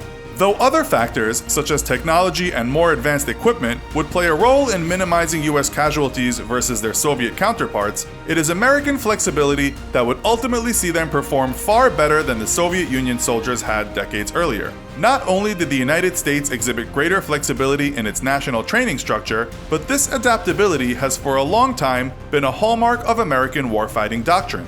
Unlike their Russian counterparts, who were trained to obey orders from very much a top-down command structure, US troops have for a long time been encouraged to act with a degree of autonomy, allowing small unit commanders with on-the-ground situational awareness to make command decisions that a Russian unit would need much higher authority for. This allows American troops to react much more quickly to the chaos of war, and though the US and Russia have thankfully never faced each other in combat, the difference between the two military doctrines was shockingly clear in the first American invasion of Iraq in 1990. Following a rigid, Russian-style top-down command structure, Iraqi forces, who at the time commanded one of the world's largest and most formidable militaries, were utterly decimated by a fast-acting American-led invasion that outpaced Iraqi military leadership's ability to relay orders in a timely manner to troops that needed them. But what about the capabilities of each nation's individual soldier? On a strictly one-on-one comparison, how does each nation's infantryman stack up against the other? The best place to start is by looking at the primary armament of each soldier. Though modernizing to a new battle rifle, the bulk of Russian ground forces still utilize the tried-and-true AK-47. Called the greatest rifle ever made, the AK-47's legendary fame is not without merit. Seeing action in nearly every battlefield around the world since its invention in 1949, the AK-47 has proven reliable in every environmental condition possible. Firing a 7.62mm round at 715 meters per second, the AK-47 has major stopping power and penetration both, and is easily capable of the much vaunted first contact kill, or ability to neutralize an enemy with the first round on target. By comparison, the United States fields the M4 carbine, a rifle that many, even within the US Armed Forces themselves, have for a long time considered inferior to the Russian AK. An evolution of the American M16, it is also a reliable and proven rifle, but suffers from a lower mass bullet as it utilizes the smaller 5.56mm round. While this lighter bullet gives the M4 greater accuracy at greater range than the AK-47, it has been very loudly criticized for lacking in stopping power. In fact, one of the greatest complaints about its performance in the recent Iraq-Afghan war was that it would take multiple hits on target to neutralize an enemy, with the lighter round propelled at a whopping 910 meters per second, often zipping straight through an unarmored opponent and leaving little physical damage behind. This criticism has plagued the M4 nearly since inception, and many American servicemen lament that the one area the US military has always lagged behind their Russian counterparts in is the main battle rifle. Though the American M4 affords greater range and accuracy, in today's urban door-to-door wars, it is the Russian AK-47 that has a clear advantage. Yet history has proven that it is the men and not the weapons that win wars. After the fall of the Soviet Union, Russian forces have suffered from long years of neglect, while American forces have continued to build on their hard-earned battlefield expertise, adding to a rich tradition of proficient warfighters. Yet Russia is a nation that has faced annihilation repeatedly throughout its troubled history at the hands of superior foes, and has emerged battered, bloodied, but triumphant from each challenge. With tensions skyrocketing in Ukraine, a confrontation between the United States and Russia is more likely than ever. But what would that look like, and how do these two military heavyweights compare? If Russia and the US come to blows, anyone caught in their way better make sure not to get underfoot of these two military titans. The US remains the world's premier military superpower, but Russia holds fast to the number 2 spot, just barely edging out over China's rising star. In Russia, crippling sanctions over the annexation of Crimea have bled Russia dry for almost a decade and been an absolute economic disaster for the nation. Not only is the Russian economy critically weakened, but sanctions and stagnation have led to a slow but steady brain drain of Russian talent out of the country. Russian professionals, entrepreneurs, academics, and artists are all migrating out of the country and seeking better opportunities in Europe or the US. The lack of a diversified economy is a crippling vulnerability for Russia, and the global fall in oil prices has only made economic woes even worse for the nation. This has directly translated into a sharp decline in military capabilities, as budgets shrink and planned replacements for aging equipment fail to materialize. Slowly but surely, the gap in technological capabilities between Russia and the US is growing. The United States has its own financial woes, seeing the worst inflation it's seen in 40 years. With interest rate hikes coming in 2022, the American economy is sure to feel the pinch as investors tighten their purse strings. However, the American economy remains strong and well-diversified, leaving it far less vulnerable to economic disruption than Russia, whether that disruption comes from social change, technology, or war. But what do the numbers say about a possible war between the two heavyweights? Population matters in a prolonged war. Without population, there are no reinforcements, and an economy is far more vulnerable to mass conscription and casualties. The United States has a population of 334,998,000 versus Russia's 142,321,000, giving the US over a 2-to-1 advantage in population. However, that's only part of the story, because Russia's aging population only makes its disadvantages even worse in comparison to the US.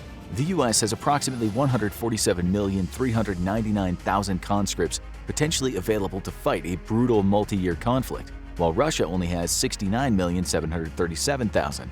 Of those potential conscripts, though, approximately 122,274,000 are fit for combat duty in the US, while in Russia only 46,681,000 potential recruits are fit for combat.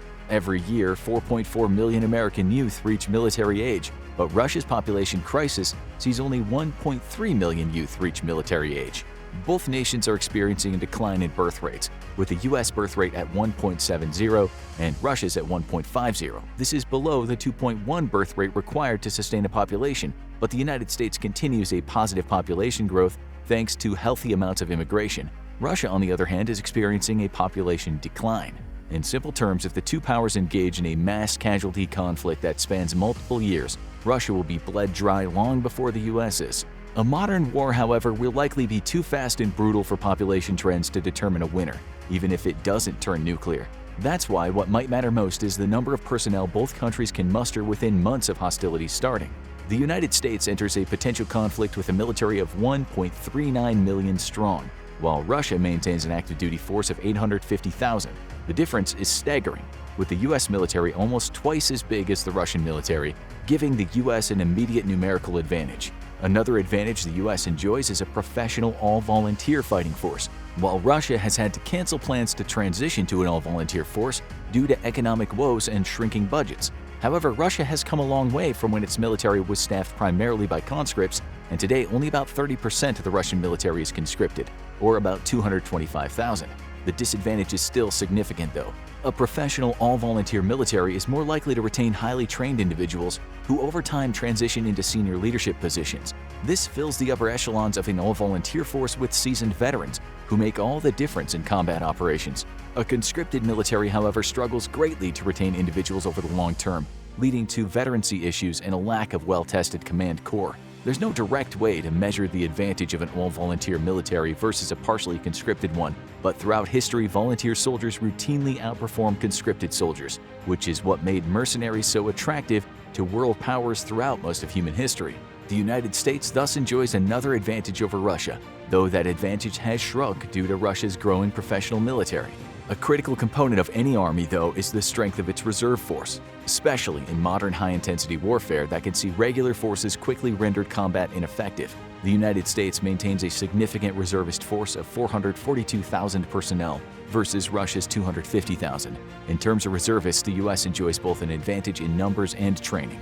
American reservists receive regular training and even partake in combat deployments, making their competency comparable to many nations' regular forces. This is not an accident, but rather by design. The United States keenly understands that in a modern high-intensity conflict, it will face significant initial losses and is prepared to mitigate this loss in capabilities via a strong reserve force. By comparison, Russian reservist training has been historically spotty at best. Efforts to retain veteran soldiers with reservist contracts hopes to counteract a critical lack of training, but at the moment the Russian reserves simply pale in comparison to American reserves and capabilities. A lack of training also extends to the Russian regular forces as well.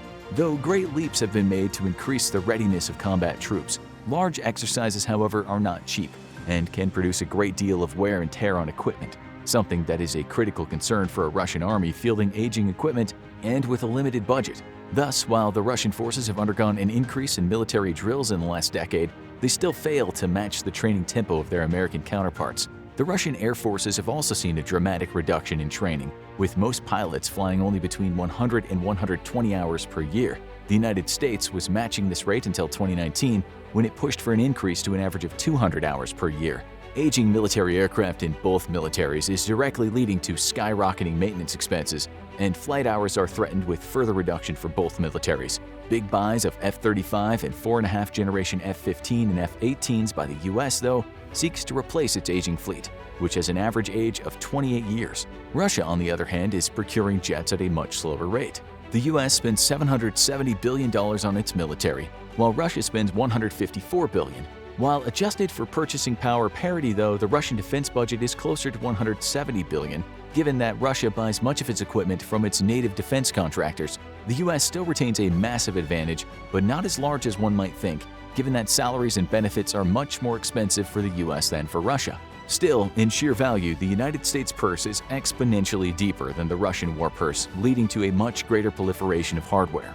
In the air, the United States fields a fleet of 13,247 aircraft, over 3 times as large as Russia's air fleet of 4,173. America's fighter fleet is over twice as large as Russia's, with 1,957 fighter aircraft versus Russia's 772. Both US and Russia have nearly the same number of attack aircraft, with 783 versus 739, though this is only because the United States prefers multi-role aircraft over dedicated attack platforms. A significant technological advantage in munitions allows even non-attack aircraft in the US fleet to effectively carry out air-to-sea or air-to-ground strike missions, while Russia struggles with a lack of smart weapons and support platforms for said weapons. This disparity in numbers and capabilities means that the United States Air Force and Navy aren't just better positioned to secure air supremacy, but to exploit it with devastating fire support missions against Russian ground targets. Though American air supremacy will still have to contend with one of the world's best air defense forces. Knowing that it can't match America in the skies, Russia has historically put a lot of weight behind ground-based air defenses, creating some of the most advanced air defense systems in the world. It's assumed then that Russian ground forces will operate under the cover of their ground-based air defense assets, seriously threatening the survival of American attack platforms. However, due to a need to operate under this umbrella of safety, Russian ground forces would be unable to rapidly maneuver, potentially leaving the decisive advantage of momentum in the U.S. hands. In a defensive mode, however, Russian ground forces would be incredibly difficult for the U.S. to break if it was denied its air power by robust air defenses. Mobility is incredibly important in modern warfare, and here the U.S. shines with the largest air and sea mobility fleet in the world. The U.S. operates 982 transport aircraft versus Russia's 445, giving it a decisive advantage in quickly maneuvering troops and equipment in theater. The U.S.'s focus on a large mobility fleet, though, is a matter of necessity. Just like the Atlantic and Pacific Oceans both make the United States invulnerable to invasion by any power on Earth, it is just as a big barrier for American troops needing to get to the front. As Russia lacks any capability whatsoever to threaten the U.S. with land invasion, a conflict between the two would be indubitably playing out in Eastern Europe, necessitating the rapid movement of troops and supplies from America to Europe. Once in theater, though, the American air mobility fleet will make it an agile force capable of quickly exploiting opportunities, which can just as quickly replenish losses. One area of air power where the U.S. absolutely dominates Russia or any other world power, though, is in the number of special mission aircraft. These highly specialized platforms are critical for the success of a modern combined arms military and run the gamut from airborne early warning to maritime patrol aircraft to electronic warfare platforms. These aircraft can be everything from eyes in the sky to specialized platforms that listen in on or jam enemy communications and are critical for modern high-tech warfare. Here, the United States fields a whopping 774 special mission platforms versus Russia's 132, putting the logistical, intelligence, and technological advantage firmly on the U.S. side. Attack helicopters are absolutely critical for supporting any ground offensive, and the U.S. operates 366 more of these platforms than Russia, with 910 versus 544. Russia operates 3 main attack helicopters, the Kamov Ka-50 Black Shark, the Mi-24 Hind, and the Mil Mi-28. The U.S. operates the AH-64 Apache and the AH-6M Little Bird. With a focus on special operations, the AH-6M Little Bird provides an extremely agile air support asset for soldiers in dense urban areas, while the U.S. Army's Apache is designed to destroy enemy armor and provide direct fire support for American infantry. The Russian attack helicopter fleet represents the shifting of priorities and ideologies between its years as the Soviet Union and its modern life as the Russian Federation. The Hind is a heavy fire support platform with the capacity to ferry up to 8 fully equipped troops into combat, while the Ka-50 and the Mi-28 represent a more traditional attack helicopter design. Tanks make up the backbone of any modern army, and here both nations shine. The United States has a tank force of 6,612 platforms versus Russia's 12,420. It appears that Russia enjoys a 2-to-1 advantage over the U.S. in the tank arena, but the truth is that Russia inflates the size of its armored forces by counting units kept in storage as part of its active force. In reality, Russia operates closer to 3,000 tanks, with 9,000 mothballed and in reserve. Not only would these tanks require weeks for them and their crews to be prepared for combat, but most are Cold War relics with extremely questionable survivability on a modern battlefield. As Stalin once put it, though, quantity is a quality all its own. Though Stalin never lived to see the blistering speed and overwhelming firepower of modern anti-tank platforms. The bulk of Russian tank forces is the T-72, which has received modernity upgrades alongside its M1 Abrams American counterpart. However, pound for pound, the Abrams continues to outclass the T-72. While most comparisons of the Abrams' capabilities rely on the shocking display of overwhelming superiority against Iraq's T-72s, this is a grossly unfair comparison. For starters, export models of Russian T-72s are not nearly as capable as those fielded by the Russian army. Secondly, Russian tank crews are overwhelmingly better trained than their Iraqi counterparts in Desert Storm. The Abrams, however, is still the better tank in 2022. with armor, sight, and electronics upgrades integrated into the active tank force on a consistent basis. Russia, on the other hand, has struggled to keep its own tank forces fully modernized. The one advantage that the T-72 enjoys over the Abrams is its ability to fire anti-tank missiles from its barrel, though doing so requires the T-72 to stand still while guiding its missile to target, during which an Abrams could simply scoot out of the way or kill the T-72. Both Russia and the US place a strong emphasis on mechanized infantry, with the US fielding 45,193 armored vehicles versus Russia's 30,122. While this leaves the US better able to replenish losses, Russia still fields enough armored vehicles to provide ample mobility and protection to its infantry. In a battle of attrition, though, the numbers favor the US. There is one area, however, where Russia dominates not just the United States, but the entire world, and that's artillery. It's said Russia can field enough artillery that if it all fired at once, you'd feel the explosions on the other side of the world. And the numbers are truly astonishing. Russia absolutely dwarfs the US in numbers of self-propelled artillery, with 6,574 platforms versus America's 1,498. The story remains the same for traditional artillery, with 7,571 howitzers versus the US's 1,339.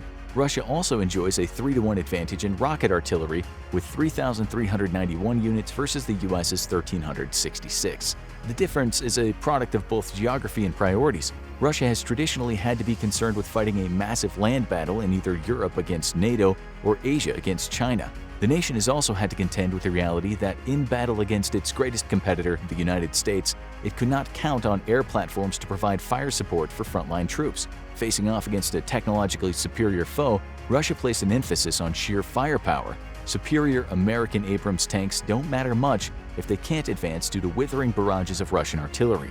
The US, however, has by necessity shifted most of its fire support capabilities to more mobile airborne platforms.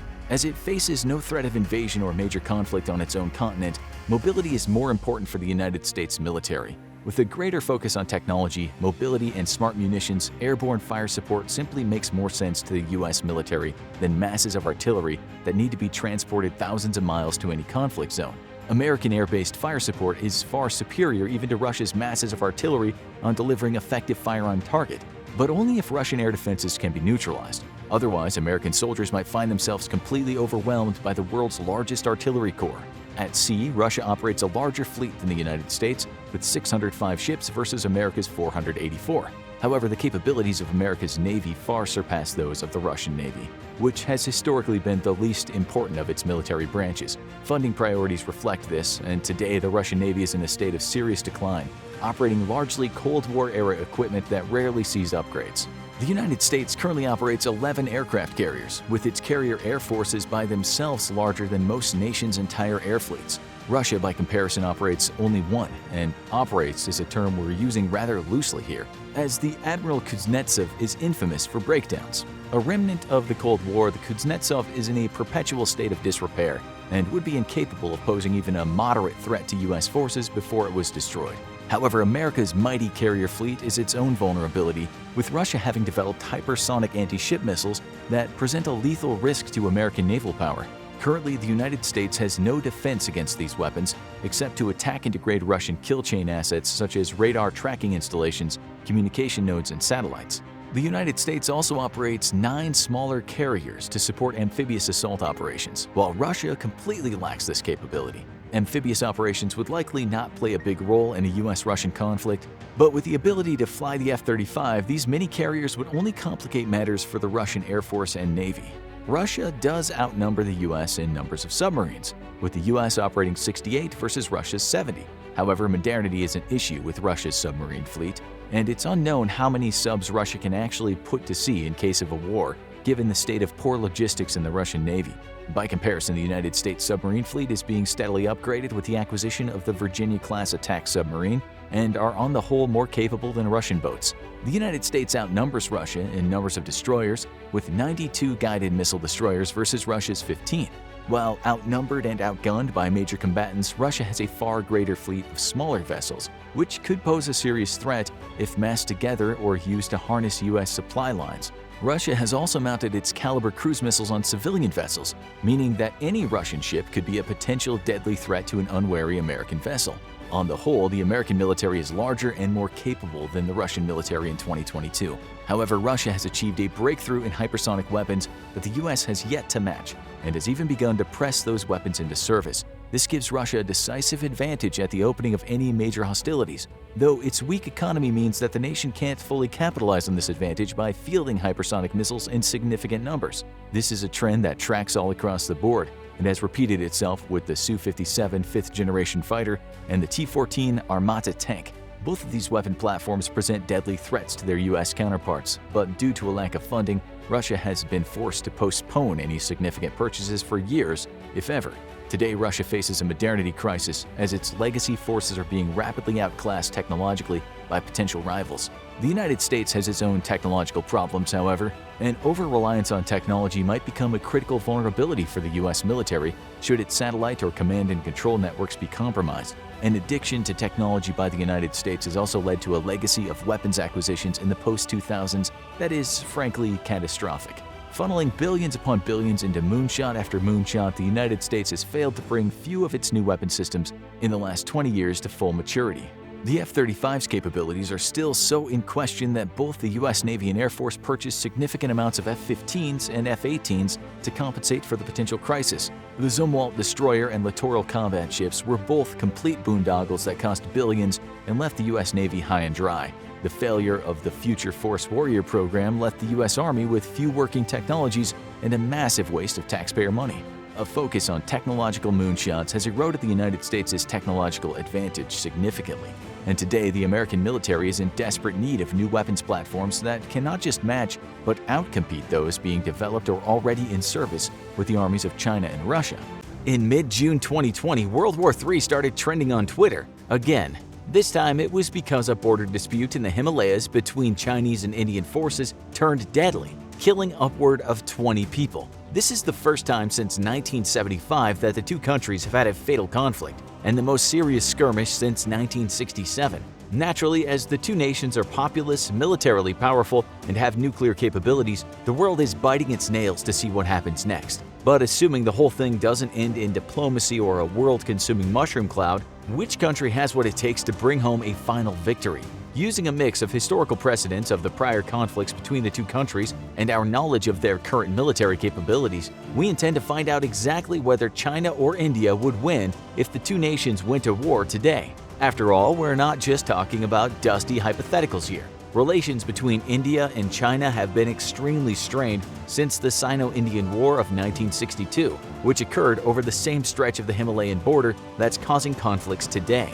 India had granted the Dalai Lama asylum within their borders after the fallout of the 1959 Tibetan Uprising, already putting them in China's bad books. And with China's military encroaching on the line of actual control, the demarcation line that separates Indian and Chinese territory in the Himalayas, a military skirmish was practically inevitable. The resulting conflict was short-lived, lasting only 1 month and 1 day between October and November of 1962. The People's Liberation Army of China had a vast numerical superiority over India's military forces, and India suffered significantly greater losses, with nearly double China's deaths, many wounded and over 3,000 captured. This loss is partly chalked up to the fact that it's believed, according to some leaked CIA documents, that India underestimated both China's military capabilities and their willingness to escalate the conflict. While India requested military assistance from the US in the form of 12 squadrons of fighter jets, their pleas were rejected, and India instead turned to Moscow for assistance. Ultimately, none of it did all that much good, as China claimed the eastern theater up to the line of actual control before declaring a unilateral ceasefire. India was left to lick its wounds, and tensions between the two countries have been high ever since, with conflicts still breaking out well into the 70s. Both nations have ramped up militarization around the line of actual control as a show of strength, and this has left both with very little room to maneuver. In a sense, the Himalayan border is a military powder keg, and lately we've been seeing the sparks. While a past record of military supremacy definitely works in China's favor, the Sino-Indian War was also 58 years ago, and failure is an excellent teacher. India has been engaged in frequent conflicts since the Sino-Indian War, giving their combatants invaluable battlefield experience. India is widely believed to have won every conflict they engaged in post-Sino-Indian War, with the exception of the Indo-Pakistani War of 1965, which ended in a ceasefire. China comparatively fought its last considerable conflict against Vietnamese forces in 1979. Once again, experience won out here as the Vietnamese, who'd recently honed their skills in battle against the forces of the United States, are largely considered to have handed China's asses to them. This is why the value of actual experience in war can never be overstated. But let's take a step back and look at what these two militaries have to offer in terms of manpower, technology, training, and resources. First, soldiers, the bread and butter of any military. Much like the Sino-Indian War, China has numerical superiority, though in India's defense, seeing as China is ranked as having the highest number of active military personnel in the world at 2,035,000, China's military has numerical superiority over literally everyone. With over 500,000 reserve personnel who could be easily called into action in a wartime scenario, China is a force to be reckoned with. India, however, isn't all that far behind, with 1,237,117 active personnel and an impressive 960,000 reserve personnel, putting the difference between their totals in the mere hundred thousands. But here's the big twist. The numbers here only pertain to the Indian Army, which is the ground force branch of the Indian Armed Forces, whose total number of active personnel are 1,444,500, second only to the PLA's total active personnel. However, the overall numbers of reserve personnel for the Indian Armed Forces now dwarfs China's at an astonishing 2.1 million. The Indian Navy boasts 67,252 active personnel and 55,000 reserves. The Indian Air Force has 139,576 active personnel and 140,000 reserves. In contrast to India's three-pronged system, the PLA consists of 5 branches: the Ground Force, Navy, Air Force, Rocket Force, and the Strategic Assault Force. The Ground Force is the Chinese infantry and land-based operations, with 975,000 active personnel. The PLA Navy has 240,000 active personnel. The Air Force even higher at 398,000 active personnel. The People's Liberation Army Rocket Force, also known by the pretty funny acronym PLARF, is the branch of the military in charge of the land-based ballistic and nuclear armaments. They have only 100,000 active personnel. And finally, the Strategic Assault Force. This is the newest branch of the PLA, established officially in 2015, dealing with extremely modern forms of warfare like space and cyber operations. This division is so new that we don't even have an exact number of active personnel. But due to the specialization of the job and the fact that the group is only 5 years old, it's safe to assume that it's likely the smallest branch of the PLA. However, we also have a far wider trend to consider here: the fact that China and India are two of the most populous nations on Earth, with populations of 1.393 billion and 1.353 billion respectively, as of 2018. In a situation of all-out war over their shared border, if both nations introduced conscription, the numerical differences between their armies would ultimately be nebulous. So, if neither army would have an extreme numerical edge in the case of another conflict, let's zoom in and take a look at the average military service member in each infantry, specifically their training, equipment, and weaponry. Thankfully for India, they've grown to invest in more intensive military training over the years, including joint operations training with the British, US, Japanese, French, and Australian militaries as their involvement in the UN deepened. The Indian military has also consistently invested in modernized primary assault rifle systems for their troops, currently working with a mix of American Sig Sauer 716 assault rifles and an Indo-Russian AK-47-203, a modernization of the famously reliable and hardy AK-47. As of 2018, Indian infantry troops are fitted with SMPP ballistic armor, even capable of withstanding blasts from the steel core rounds fired out of an AK-47. All these factors add up to one formidable individual soldier. China's infantry troops don't have quite the same thing going for them. Modern Chinese military training has been criticized for years for its lack of useful applications in real-life combat scenarios, meaning the average military skills of a Chinese infantryman may leave something to be desired compared to their Indian counterparts. They're formidable in the rifle department with the QBZ-95-1, a reliable bullpup rifle which performs best at long range. However, despite China being one of the world's most prolific exporters of body armor, it hasn't historically fitted its troops with that same standard of protection. The PLA is notorious for its light loadout, often leaving soldiers ill-prepared for taking fire, and giving the Indian infantry troops a huge comparative advantage. However, this may change in the not-too-distant future. According to a report from Global Times, China is investing heavily in updating and modernizing its training system, as well as planning on procuring 1.4 million units of high-quality body armor for the PLA. While this isn't currently a certainty, If these plans do go through, any advantages that the Indian Army may have had on an individual soldier level would essentially evaporate, leaving them dead even once again. But these days, war is far more complex than a large group of armed men running at each other and fighting down to the last one standing. In modern warfare, technology can give militaries the crucial edge they need to secure a victory over the enemy. Since 2008, China and India have ranked second and third, respectively, in global military spending, but the gap between them is still pretty immense. Last year, China spent an astonishing $261 billion on military development, compared to India's far smaller $71.1 billion.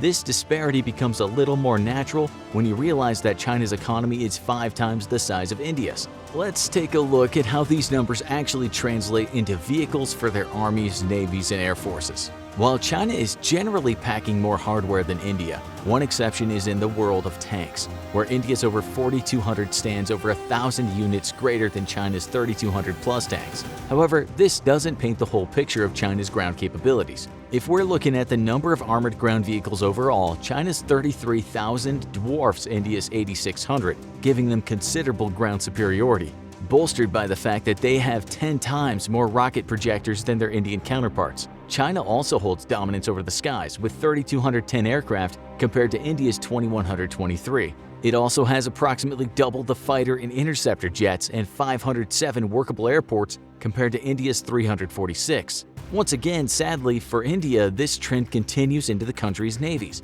In terms of total naval assets, China outnumbers India by 777 to 285. More specifically, it has 74 submarines to India's 16, 36 destroyers to India's 11, and if wars were decided on equipment alone, it's unquestionable that China would take the win here. Of course, while nobody on Earth wants the conflict to escalate to this point for the sake of all human life, we'd be remiss to not return to the fact that China and India are both nuclear nations. If the war ever did become an exchange of nuclear force, who would come out on top? Well, for a number of reasons, China has a clear edge here. Not only did they develop their nuclear capabilities just over a decade earlier than India in 1964, New Delhi wouldn't have its first nuke until 1975, but their nuclear arsenal is also double the size of India's with a far quicker growth rate. China has a stockpile of 320 nuclear warheads, having grown by 40 in the past year. Compare this to India with only 150 nuclear warheads, which grew by a mere 10 in the past year. Both nations can deploy these warheads via the nuclear triad of missiles, submarines, and bombers, and thankfully for the human race, both have a no first strike policy. This means the warheads can only be used in retaliation to another nuclear attack, making it less likely that either country would want to strike first. Of course, if either did, all of us would ultimately lose from the resulting radioactive firefight. But on sheer numbers, China takes the clear win with regard to nuclear capabilities. One final factor worth considering is one that's rarely mentioned in a lot of abstract military planning: allies. While it's easy to think of war purely in terms of enemies, your diplomatic and military friends can also be a make or break factor in determining the outcome of a conflict. While China could largely be working a solo war against India with the exception of perhaps Pakistan, a country with fraught relationships with India to say the least, India itself has been building diplomatic relationships with a number of extremely valuable allies. These include the United States, a country with the highest military spending in the world, who under President Trump have gone cold on relations with China while referring to India as a major defense partner. India has also developed strong diplomatic ties to Japan, France, and Australia through performing a number of joint military drills with all of them. Having these various world powers behind them gives India a serious combat edge over China, providing these allies come to India's side in their time of need. While the US could be India's greatest ally in this speculative war, foreign policy under President Trump has been known to be capricious and unreliable to other allies, such as the Kurdish forces in Syria in 2019. So there's really no way of telling for sure. So back to our big question: who would win in a modern conflict between India and China? Turns out it's a lot more complex than you may have thought. While a layman might assume that China's apparent numerical and monetary advantages hand it an easy win, these advantages can be neutralized by India's stronger troops, who are better equipped, better trained, and more experienced, and its greater network of powerful allies. Then there's the strategic picture, as while the Indian Navy is smaller than the Chinese Navy, India itself is situated on the jugular of Chinese trade, so to speak. Chinese trade ships must pass through the Indian Ocean to reach their destinations. And while China may have a larger fleet, it's not very well equipped to conduct operations far from its own shores. With only 2 aircraft carriers with a capacity of about 24 aircraft between them, and one not even being operational yet, any Chinese incursion into the Indian Ocean to protect its trade fleets would be disastrous, as the Chinese task force would be brutally pounded by Indian air and naval power. With China receiving the bulk of its oil from maritime trade routes, a protracted war between the two nations would inevitably cripple the Chinese military and industry both. India would simply have to fight defensively, as the terrain separating India and China is extremely difficult and well-suited to defensive warfare. While the Chinese could crush any Indian incursion into China itself, and there'd be few strategic targets to take close to the Indian border anyway, a war between the two nations would inevitably see India the winner, as it slowly strangles Chinese trade to death. In the 1984 film Red Dawn, the beleaguered Wolverines, teen partisans defending the middle of America against a Soviet and Cuban invasion, ask a downed U.S. fighter pilot, played by Powers Booth, what started the war. His answer? The 2 toughest kids on the block, I guess. Sooner or later, they're gonna fight. That's the way many analysts see the current situation between the United States and its allies, primarily NATO, and China and its main military ally, Russia. With all the military spending on both sides, it only seems inevitable that they will eventually use the power they've built up to forward their global agendas. The current situation between the authoritarian East and liberal West has not been this tense in about half a century. The invasion of Ukraine has brought NATO and the United States into as close to an all-out hot war with Russia as we've seen since the Cuban Missile Crisis. But with that previous series of events cooled off before shots fired, the Ukrainian war has seen hundreds of thousands of casualties. Russia feels that many of the deaths on their side are due to the military and economic aid sent by NATO and the US to Ukraine. Putin and his political henchmen have repeatedly threatened NATO with nuclear weapons if they feel the existence of their country is threatened any more than it already is. Matters weren't made any better when Great Britain almost had one of its RC-135 reconnaissance planes shot down in September 2022, which would have raised tensions even more. There was another close call in November of 2022 when an errant Ukrainian air defense missile missed its intended target, another Russian missile barrage indiscriminately targeting Ukraine's civilian infrastructure, and landed in neighboring Poland, killing 2 people. NATO has a very specific section of its agreement called Article 5, which states that any attack on a member nation is an attack on all of NATO. For a moment, talks of all-out war between Russia and NATO filled the blogosphere.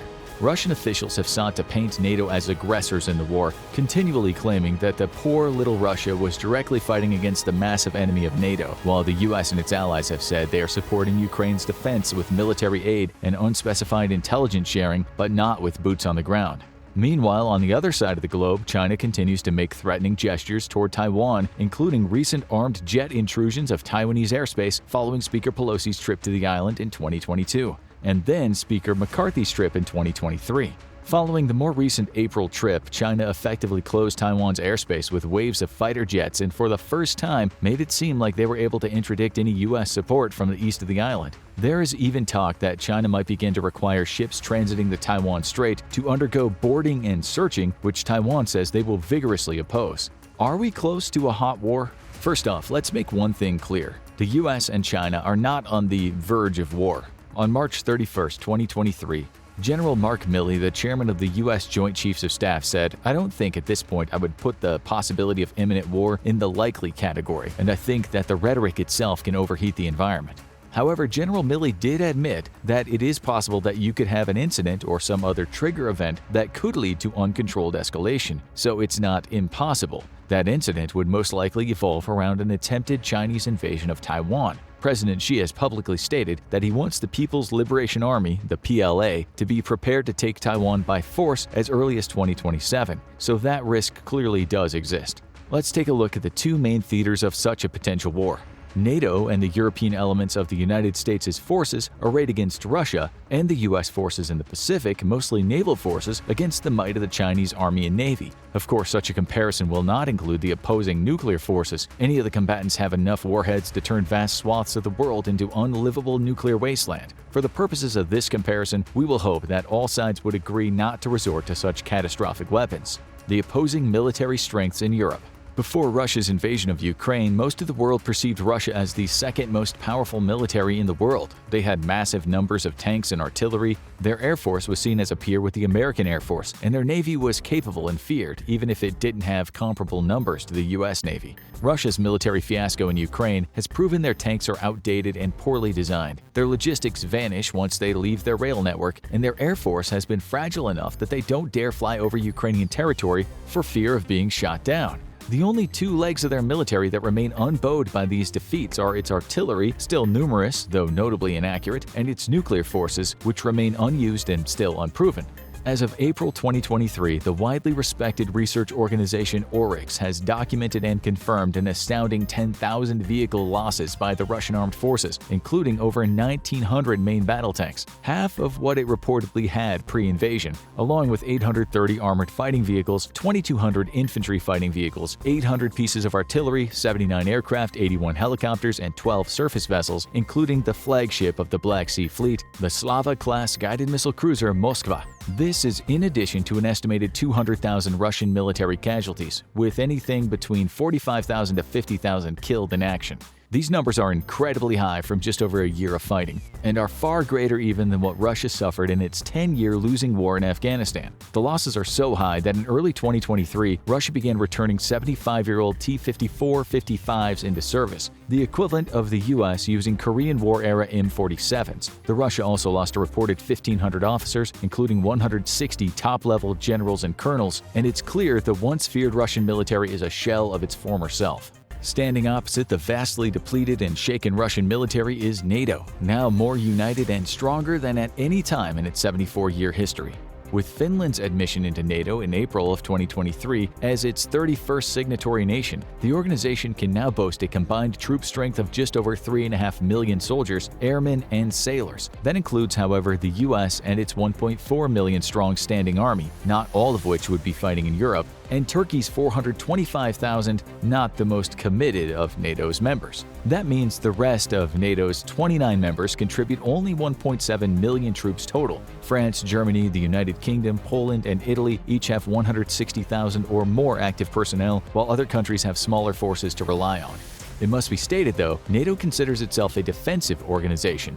How involved they'd be beyond their own borders is anyone's guess. It's important to note that the current war in Ukraine has shown that the NATO members, mostly led by Poland and the US, are willing to supply lethal aid, from missiles to artillery to tanks and fighter jets, to a non-signatory nation whose defense is of a vital interest to nearby NATO members. Since Russia launched its invasion in February of 2022, NATO members have increased both their military budgets and pledged a greater amount of military spending per capita. They've also benefited from sending Ukraine their Soviet-era tanks and fighter jets, which have been replaced with upgraded models, many of them being state-of-the-art models from other member nations, like the US's F-35 stealth fighter and M1A2 Abrams tanks. NATO can also count on around 1,500 Leopard 2s and about 2,500 M1 Abrams main battle tanks, the majority of which are M1A2s, with the rest being the earlier M1A1s, with an additional 800 or so British Challenger 2s and French Leclerc and Ariettes. And while the number of aircraft on both the NATO and Russian sides appear about equal, NATO forces employ more 4th and 5th generation fighters like the F-35 and the improved and updated versions of the F-16. While Russia is still reliant on more outdated MiG-29s introduced in 1982, MiG-31s introduced in 1981, and the Su-27s introduced in 1985. These three plane types alone account for more than 750 of their total 1,100 available pre-invasion fighter aircraft, a disproportionate number of outdated and non-modernized platforms. And as has been seen in Ukraine, many of these aircraft have not been maintained sufficiently in order for them to be combat-ready anytime soon. It's clear that a war between only the European forces of NATO and the struggling military of Russia would be a one-sided affair. But how would China fare against a mostly US force? The opposing forces in the Pacific.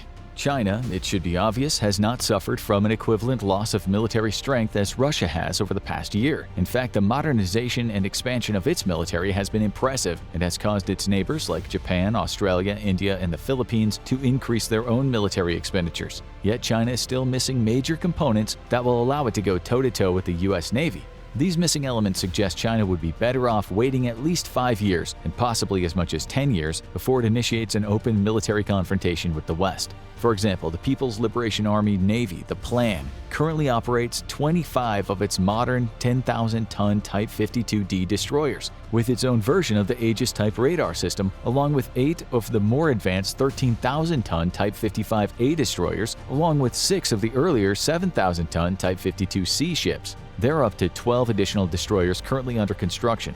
But while these ships are designed specifically for missile and aircraft defenses, they've yet to deploy with the planned HQ-26 medium-range ship-to-air missile system, which was based on the Russian 9K-37 Buk, first developed in 1972. This new missile system is reportedly equivalent to the U.S. SM-3 missile used by the Aegis ballistic missile defense system, and was expected to be able to engage short and medium-range ballistic missiles, cruise missiles, and both manned and unmanned aircraft out to 400 kilometers. However, this capability is expected to be implemented around a year or two from first deployment, and will be even longer before it's deployed fleet-wide. Until then, China's missile defense destroyers like the Type 52 and 55 will have to make do with the upgraded HQ-16B with a reported maximum range of only 70 kilometers, a system that dates from 2011.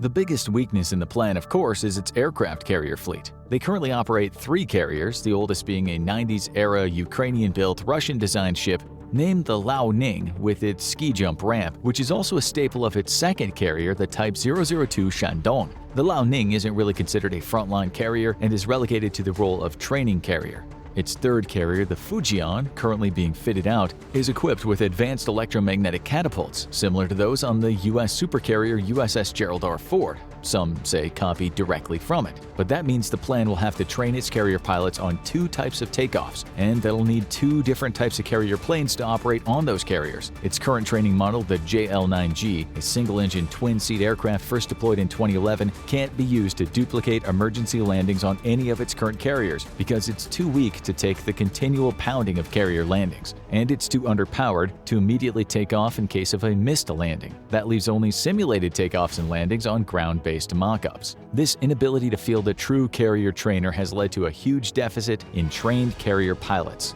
The problem with the planned trainer is just the opposite of its carrier combat aircraft, the J-15 Flying Shark, which was mocked by Russia for trying to be a back-engineered version of a Su-33 prototype, the T-10K3, which they bought from Ukraine back in 2001. At a reported 17.5 tons, its upgraded version is now thought to be the world's heaviest carrier-borne fighter. In comparison, the U.S. Navy's F/A-18 weighs only 14.5 tons. The J-15 suffers from either having to carry less than optimal fuel, giving it less range, or less armament, giving it less lethality if it intends to take off from the 2 ski jump-equipped carriers. It has since been nicknamed the Flopping Fish by the normally reserved Chinese press for its underwhelming performance. China's begun deployment of the Chengdu J-20, somewhat comparable to the US's F-22 stealth fighter, and have produced around 200 of them, but this aircraft cannot be adapted to carriers and remains a standard land-based air superiority fighter. China hopes to make up the difference in carrier forces with hypersonic missiles, though their reliability and readiness is still under discussion. At present, there's speculation but no confirmation that China is building a 4th carrier, though at least one recent satellite image suggests a 4th might be under construction. But the plan doesn't have enough carrier pilots for its 2 current frontline carriers, let alone a 4th.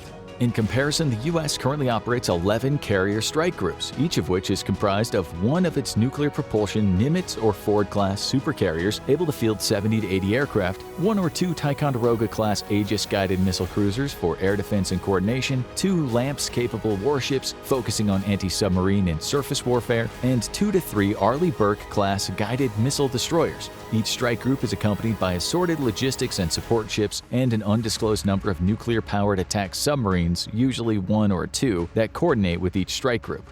The new Ford-class supercarriers currently in use by the U.S. Navy are undoubtedly the most powerful warships ever produced, with 1 in service and 4 more planned or currently under construction to be delivered between 2024 and 2034. There are literally no carrier groups of such lethality in any navy in the world, though the British and French navies do have their own carrier battle groups with somewhat comparable strengths. The U.S. also deploys several amphibious-ready groups built around the Wasp-class amphibious assault ships, in essence a small carrier. which can handle 6 fighters like the F-35 Lightning II and up to 24 helicopters like the Cobra gunship and the VF-22 Osprey transport vehicles. The amphibious ready groups also include a landing platform dock ship (LPD) from the San Antonio class, capable of deploying up to 600 troops and 14 amphibious assault vehicles, and a landing ship dock (LSD) like the Harper's Ferry class and the Whidbey Island class landing ships, which can load and unload conventional landing craft and helicopters. These amphibious-ready groups can also launch dozens of autonomous drones like the X-47B. Normally 2 to 3 ARGs are forward deployed, one in the Mediterranean Sea or the Persian Gulf/Indian Ocean region, and 1 or 2 in the Western Pacific Ocean area. Currently, 1 ARG is based out of Sasebo and Okinawa, Japan. The ARGs are usually attached to a carrier strike group which provides protection for them from both land and sea-based attacks. The U.S. can also count on 26 Los Angeles-class, 3 Seawolf-class, and 21 Virginia-class nuclear-powered attack submarines, as well as dozens of ballistic missile submarines, each with ICBM-capable launch tubes. On the other hand, the plan operates 6 Shang-class nuclear submarines and 40 older diesel-electric submarines of much lower capability. Many experts point to the plan's superiority in total numbers of ships over the U.S. Navy, 340 to 300, but we must consider that the plan's numbers include 150 patrol craft, which are more equivalent to the U.S. Coast Guard's cutters, designed for coastal engagements only, and not really capable of the kind of blue water combat the main naval units would engage in. In addition, while the U.S. Navy appears perfectly capable of handling the current plan on its own, any shooting war will likely involve other countries that are either wary of or outright opposed to Chinese naval power projection, including Japan, South Korea, the Philippines, Vietnam, Indonesia, Australia, New Zealand, and India. Following continued efforts by China to claim the entire South China Sea as their own personal swimming pool, each of these countries has begun to beef up their own naval might. Japan, for instance, is building 2 of the largest destroyers in the world. At 20,000 tons, they dwarf even the U.S.'s 16,000-ton Zumwalt destroyers. These will complement and support Japan's 2 new Izumo and Kaga carriers, converted from previous helicopter destroyers, and will operate the F-35B Joint Strike Fighter. Once complete, the 2 carriers will be Japan's first since the Second World War. Along with Japan's increasing naval might, Australia has entered into a long-term agreement with the US and Great Britain to build a fleet of state-of-the-art nuclear-powered attack submarines. India has also increased its own naval strength, while the country is still aching from violent confrontations instigated by China along its northern Himalayan border. China's true Achilles heel. And that brings up the most crucial component of any possible shooting war involving China: the fact that the country must import 70 to 75% of all their oil and natural gas through a long naval route from the Baltic through the Atlantic and past Africa, India, and Indonesia. If the US or its Pacific allies wanted to interdict the flow of petroleum to China, and such a lengthy supply chain would be impossible for China to protect, then China would be looking at a 3-month delay before its countrywide truck transport system would shut down due to a lack of fuel, and 6 months before it ran out of the necessary components for the production of fertilizers which its farmers desperately need. Their economy would collapse within a year, and massive famine would break out even if they did manage to hold off the superior US Navy. This dramatic and inevitable failure of their economy and the catastrophic famine that would follow might be the main reason why China isn't looking to launch a full-scale war anytime soon. Not only is it a heavy importer of raw petroleum, it's also the world's largest importer of food. Between 2000 and 2020, the country's food self-sufficiency ratio decreased from 93.6% to 65.8%.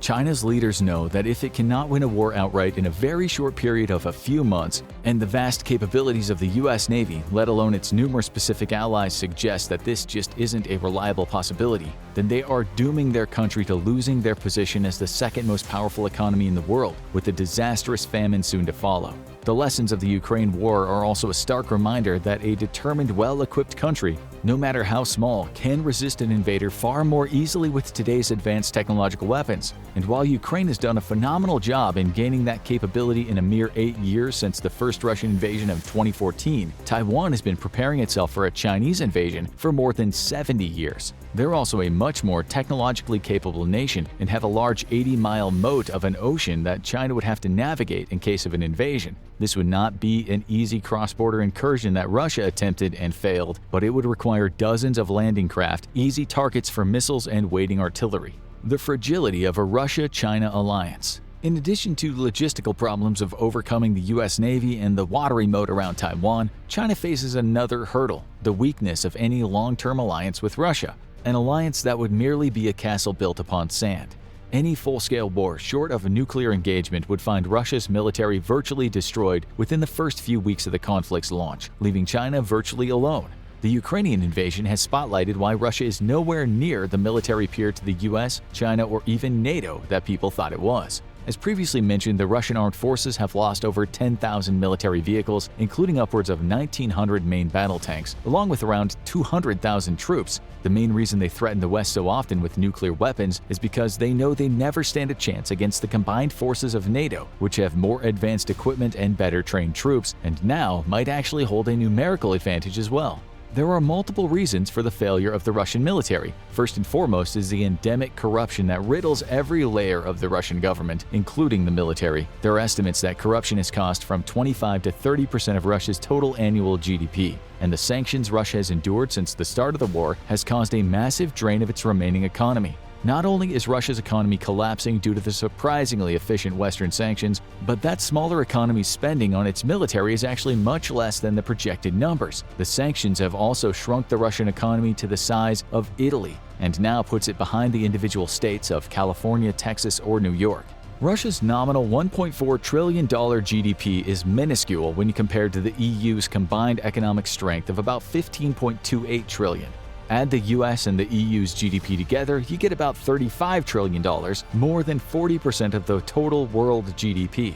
Russia will simply never be able to outspend the EU and its NATO counterpart, much less the US and EU combined.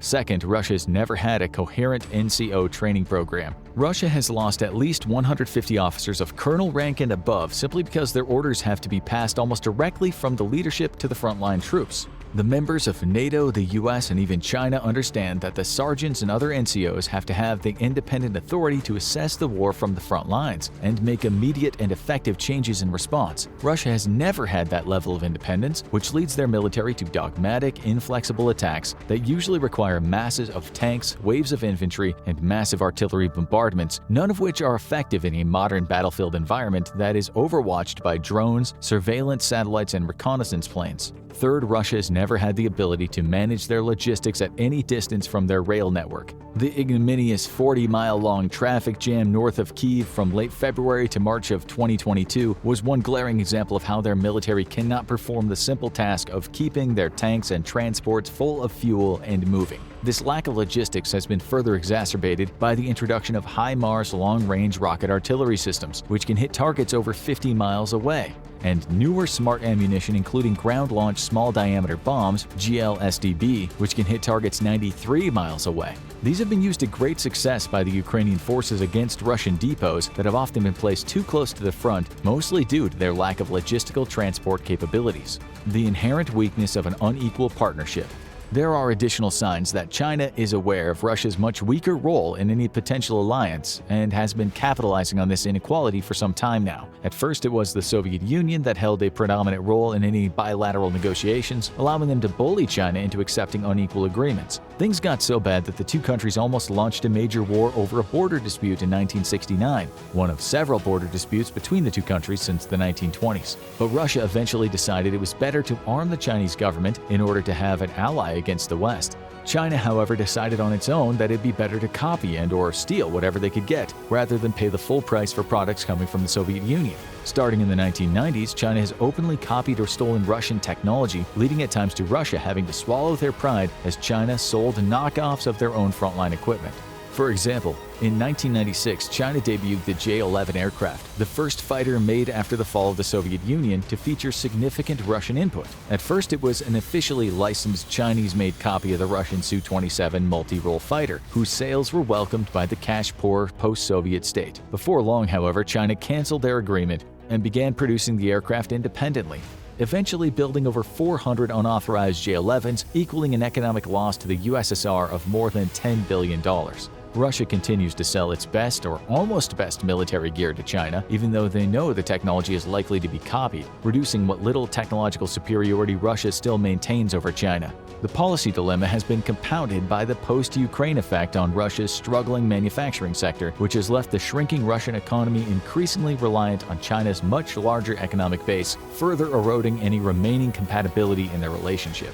More recently, President Xi has tried to bring China to the forefront in worldwide diplomacy. So when the UN held a vote to condemn the Russian invasion, China surprisingly abstained from the 141-5 vote to condemn the invasion, and in fact was a key leader of 34 other countries who also abstained. This was the first time that China had a chance to publicly support their, quote, partner, and they openly refused.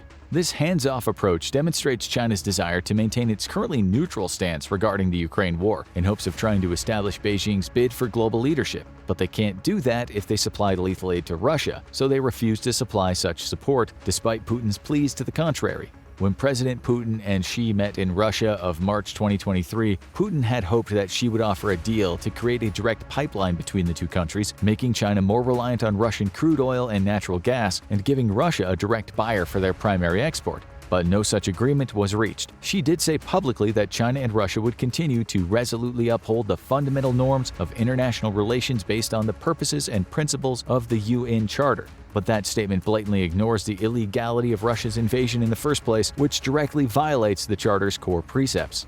Putin's hopes for any concrete agreements for aid or mutual development never materialized. The summit was summed up by historian Sergei Radchenko with an old Chinese proverb, "Loud thunder but few raindrops."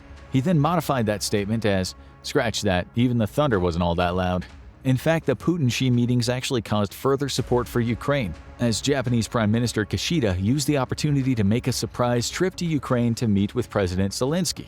Despite Xi's efforts to lead China into a role of peacekeeper and world negotiator, he still has to deal with the hawks in his own government. On the heels of the Moscow summit, the Guangming Daily wrote an extensive article, more of a semi-official position piece declaring the four no's that China says they will not put up with. Number 1, the US should not make irresponsible remarks on normal exchanges between sovereign states. Number 2, the US should not compare China-Russia relations with a small circle of US allies. Number 3, the US should not undermine China's efforts to promote peace talks on the Ukraine issue.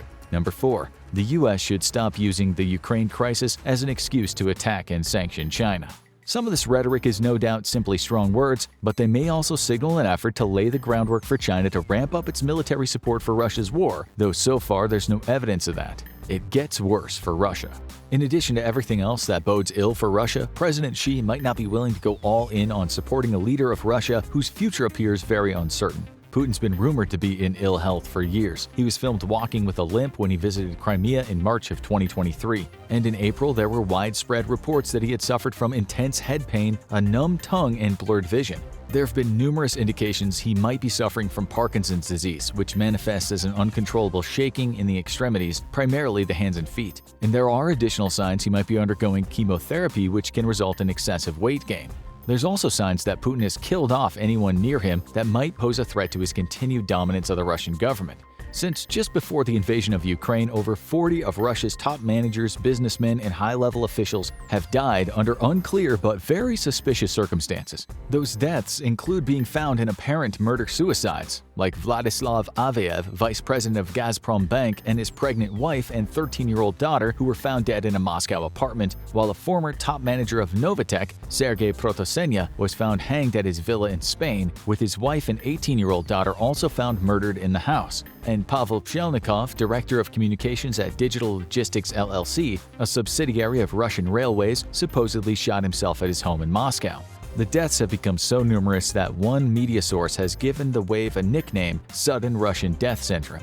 But by and far, the most conspicuous means of death has been the archaic mid-18th century habit of defenestration, that is, falling out of a high window. Ravil Maganov, vice president of Lukoil, fell out of one at the Central Clinical Hospital of the Presidential Administration in Moscow, and in February 2023, Marina Yankina, head of the financial department of the Defense Ministry, was found dead after supposedly falling from a 16th floor of her apartment. Even when a suspect is in government custody, their lives aren't safe. Most recently, Igor Shukurko, Deputy General Director of firm Yakuchkenerga, was discovered dead of unknown causes in his cell in a detention center in Yakutsk, Siberia on April 5, 2023. The extremely high number of potentially murdered rivals paints Russia in a bad light, an unstable dictatorship afraid of its own best and brightest while making enemies of its own nascent leadership. Couple that with Putin's rumored ill health, and it's just one more reason why President Xi may want to wait a year or two before cementing any permanent relationships with whoever's in charge in Russia post-Ukraine. What will Russia and Ukraine do?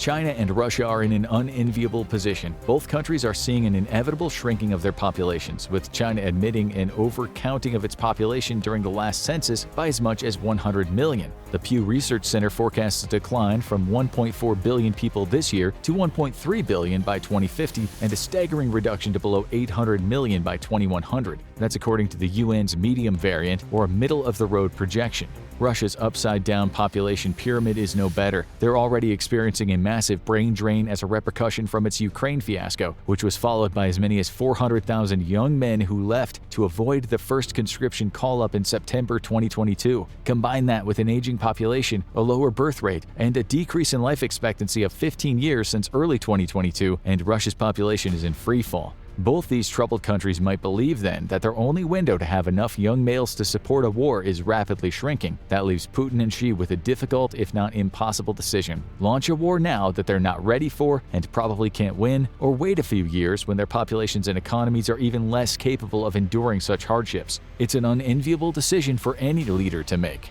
With Russia's invasion of Ukraine, most of the world's attention is on Eastern Europe and a potential confrontation between Russia and America. However, for those in the know, the real cause for concern is China's reaction to Russia's invasion.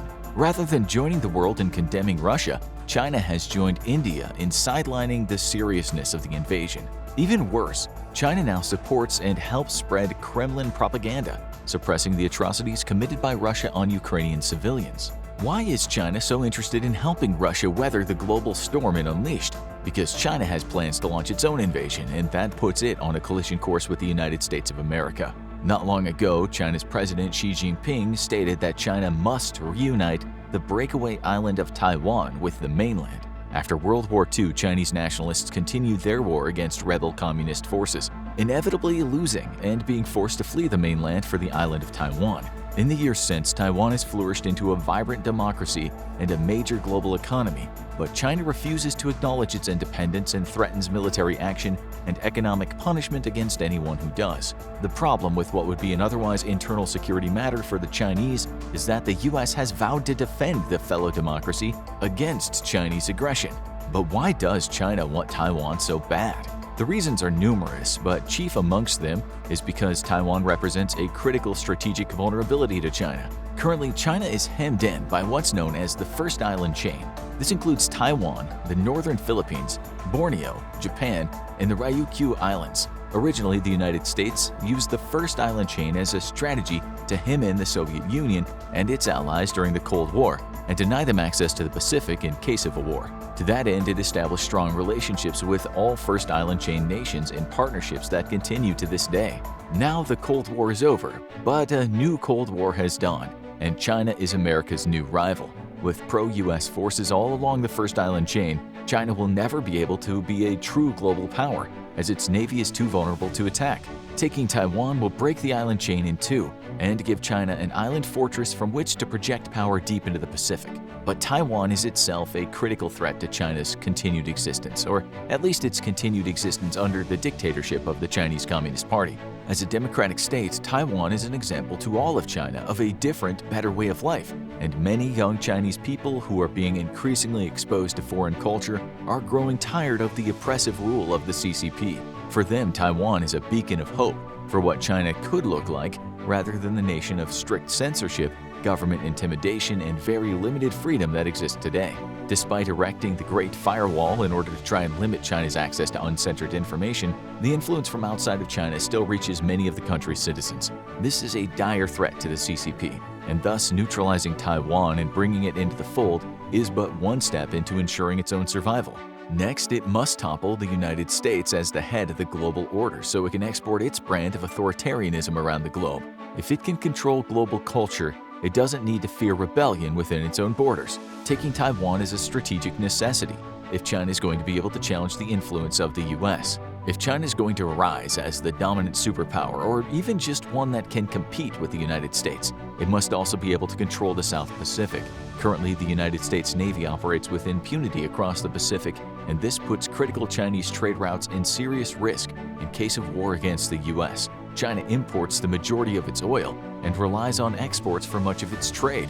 If the U.S. were to cut this lifeline off, China's economy would shrink significantly. Taking Taiwan and throwing the U.S. out of the South Pacific thus ensures the safety and security of its trade and removes the dagger the U.S. currently holds to China's throat in case of a war. But how exactly is China going to take on the world's most powerful military? Is it truly capable of challenging the U.S.? And what do the numbers say? China's strategy to dethrone the U.S. is to dominate what has come to be called the Fourth Industrial Revolution. The First Industrial Revolution was the use of steam power to mechanize production, allowing for never-before-seen productivity and efficiency. Not long after came the Second Industrial Revolution, heralded by cheap and abundant electricity, which allowed mass production on an epic scale. The Third Industrial Revolution introduced advanced electronics and information technology to automate production, and now we're building on this revolution for what will become known as the Fourth Industrial Revolution. This new revolution will be a digital revolution, with billions of people connected electronically and breakthroughs in artificial intelligence, robotics, 3D printing, quantum computing, and other fields. Much like the first factory to install a steam engine couldn't picture what the world would look like just 10 years from then, it's hard for us to predict what life will look like in the wake of the Fourth Industrial Revolution, though it is going to be the most revolutionary change in the affairs of human history. However, China is picturing the Fourth Industrial Revolution as the key to global hegemony, and it's investing billions into ensuring that it is the dominant power in the new world to come. China's strategy to dominate the world in the coming decades is a fusion of civilian and military application of technology. First, it's striving to be a leader in the technology department, ensuring that it is the first to create revolutionary technologies, thus enriching itself financially and creating dependency from the world on Chinese goods and services. Secondly, China is seeking to quickly turn new technological breakthroughs into usable military technologies that will allow it to surpass and dominate the U.S. China envisions future technologies as increasing the speed of future warfare, with future military success reliant on having forces that are mechanized, informatized, and intelligentized. According to the 2021 DoD's China Military Power Report, what this means is that China understands that victory is only possible with fully mechanized forces capable of being quickly moved into a conflict zone and supported with heavy firepower. However, those forces must also have access to a wealth of information via disseminated sensor systems, with this information shepherded through artificial intelligence that can give battlefield commanders exactly the information they need at the moment, while temporarily ignoring what they don't. Warfighters don't just need information, they need help sorting through it quickly, utilizing what's presently useful. If this sounds familiar to any of our viewers, it's because this is exactly the requirements the U.S. military was investigating just a few years ago. China's Academy of Military Science has now established a mandate that the People's Liberation Army's warfighting theory and doctrine fully capitalize on disruptive technologies like AI and autonomous systems. Much like the U.S. did in the First Cold War, China's focus is on building a modern state-of-the-art force. But today's force must be capable of accessing vast amounts of information and supported by AI that can execute automated tasks and assist with decision-making. China wants to teach machines how to wage war, so they can advise commanders in the thick of battle. Currently, the Chinese military is not very well networked, but those capabilities are increasing every year. It was only a few years ago that China first established a combined arms operations capability by establishing joint chains of command between its services in the same style as the United States. Now it seeks to match the US's networked capabilities by 2027 and then exceed them shortly after. But why is networking so important? Well, for one, it's what makes the US military so immediately lethal to opponents. Having the ability to network together ground, sea, air, and space assets allows for the swift exchange of information and gives a fighting force incredible adaptability and initiative on the battlefield. For an example of what happens when a modern force is not networked, all one has to do is look at the terrible losses being suffered by the Russians against a nation a fraction their size and capability. In the 21st century, the Russian military is still fighting battles like it was World War II, and the Ukrainians are making them suffer for it. In order to become a global leader in defense technology, China is taking a page straight out of the US's book by pursuing a strategy of civil-military fusion. What made the United States the superior power during the First Cold War was the close partnership between its military and civilian industry, which thrived in an environment of innovation. Such a partnership allowed for a swift adaptation of civilian technological breakthroughs into military assets and vice versa, with U.S. military technology breakthroughs quickly adapted into civilian technologies, making U.S. companies the most competitive in the world. Artificial intelligence, robotics, quantum computing, and biotechnology will shape not just the future of warfare but of human society itself. Achieving technological superiority and leadership in one or more of these areas will make China a true competitor to the United States. Achieving hegemony over all these critical areas will make China an insurmountable superpower. In order to achieve the goal, China is investing heavily in domestic innovation, but also in foreign investment to acquire technology, the recruitment of global talent, academic collaboration for research and development, and finally, China's strong point, military and industrial espionage. So how is the US preparing for this looming confrontation? First, as scary as China's ascension may seem, it's important to remember that it's still running uphill against America. Since the end of the First Cold War, the United States has influenced a new global order based on growing liberal democratic values. As we've seen in the global backlash against Russia, the New World Order frowns on the autocracies and abuses of the Old World. Vladimir Putin is a relic of the Old World with no place in modern society, and with a unified voice, the West has shouted him and his nation down, even going so far as to severely hurt themselves financially in order to punish Russian military aggression. This should be of grave concern to China's Xi Jinping and his Chinese Communist Party, as they too are relics of the Old World. The uprisings in Hong Kong that lasted for months are but a taste of the simmering tension just under the surface of Chinese society, and proof to the CCP of the corrupting influence of liberal Western values. Should China follow in Russia's footsteps and engage the world in hostility, it too will quickly find itself a pariah and outcast nation, effectively crippling any bid to become a global leader. This is why it's important for China to undermine Western values. The United States remains the world leader in technological innovation, despite mounting pressure from China and beyond. But the US is far ahead in one important area of technology, its ability to rapidly commercialize new and emerging technology on global markets. While Chinese technology grows in influence around the world, American companies are already globally established brands. China's modern problem is in convincing the world to buy more than just cheap manufactured goods from it. US commercial success is also due to its global culture domination. American brands are present in every country on Earth, but so is its culture. With one of the most rapidly evolving cultures in the world, US culture can be hard to define or nail down, but cultural export instruments such as Hollywood and Silicon Valley remain unassailable by their Chinese counterparts. For instance, while China may have developed the massively popular TikTok app, it wasn't until China pushed the app on the American marketplace and established relationships with American influencers that the app exploded in popularity.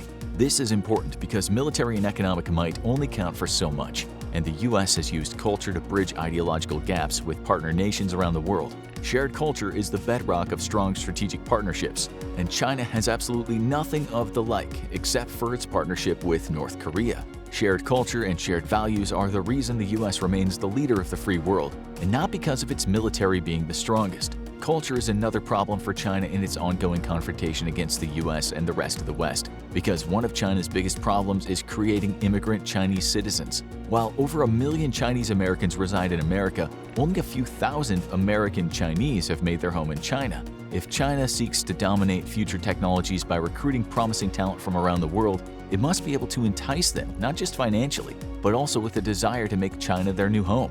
This is a massive problem for China versus the US, which remains one of the most attractive destinations for the world's most talented, due to not just economic opportunity, but its liberal democratic values. Finally, China must not just triumph over the US in future competition, but against the world, because outdoing the United States in one or more areas of technological innovation means little due to wide-reaching US alliances and partnerships. For America, a win by one of its allies is still a win for the US, while China must stand against the world completely alone.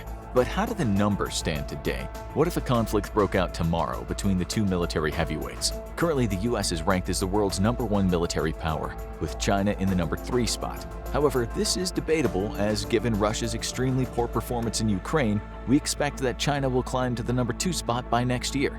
Dethroning Russia, whom it seems derives most of its power from its ability to threaten with nuclear weapons. However, poor Russian performance should deeply concern China, Because just like Russia, the Chinese military is also completely untested against modern, capable foes. While Russian forces were more than adequate to crush uprisings in Aleppo and Chechnya, Russian superiority in numbers with equipment meant very little when it went up against Ukraine's Western-trained military.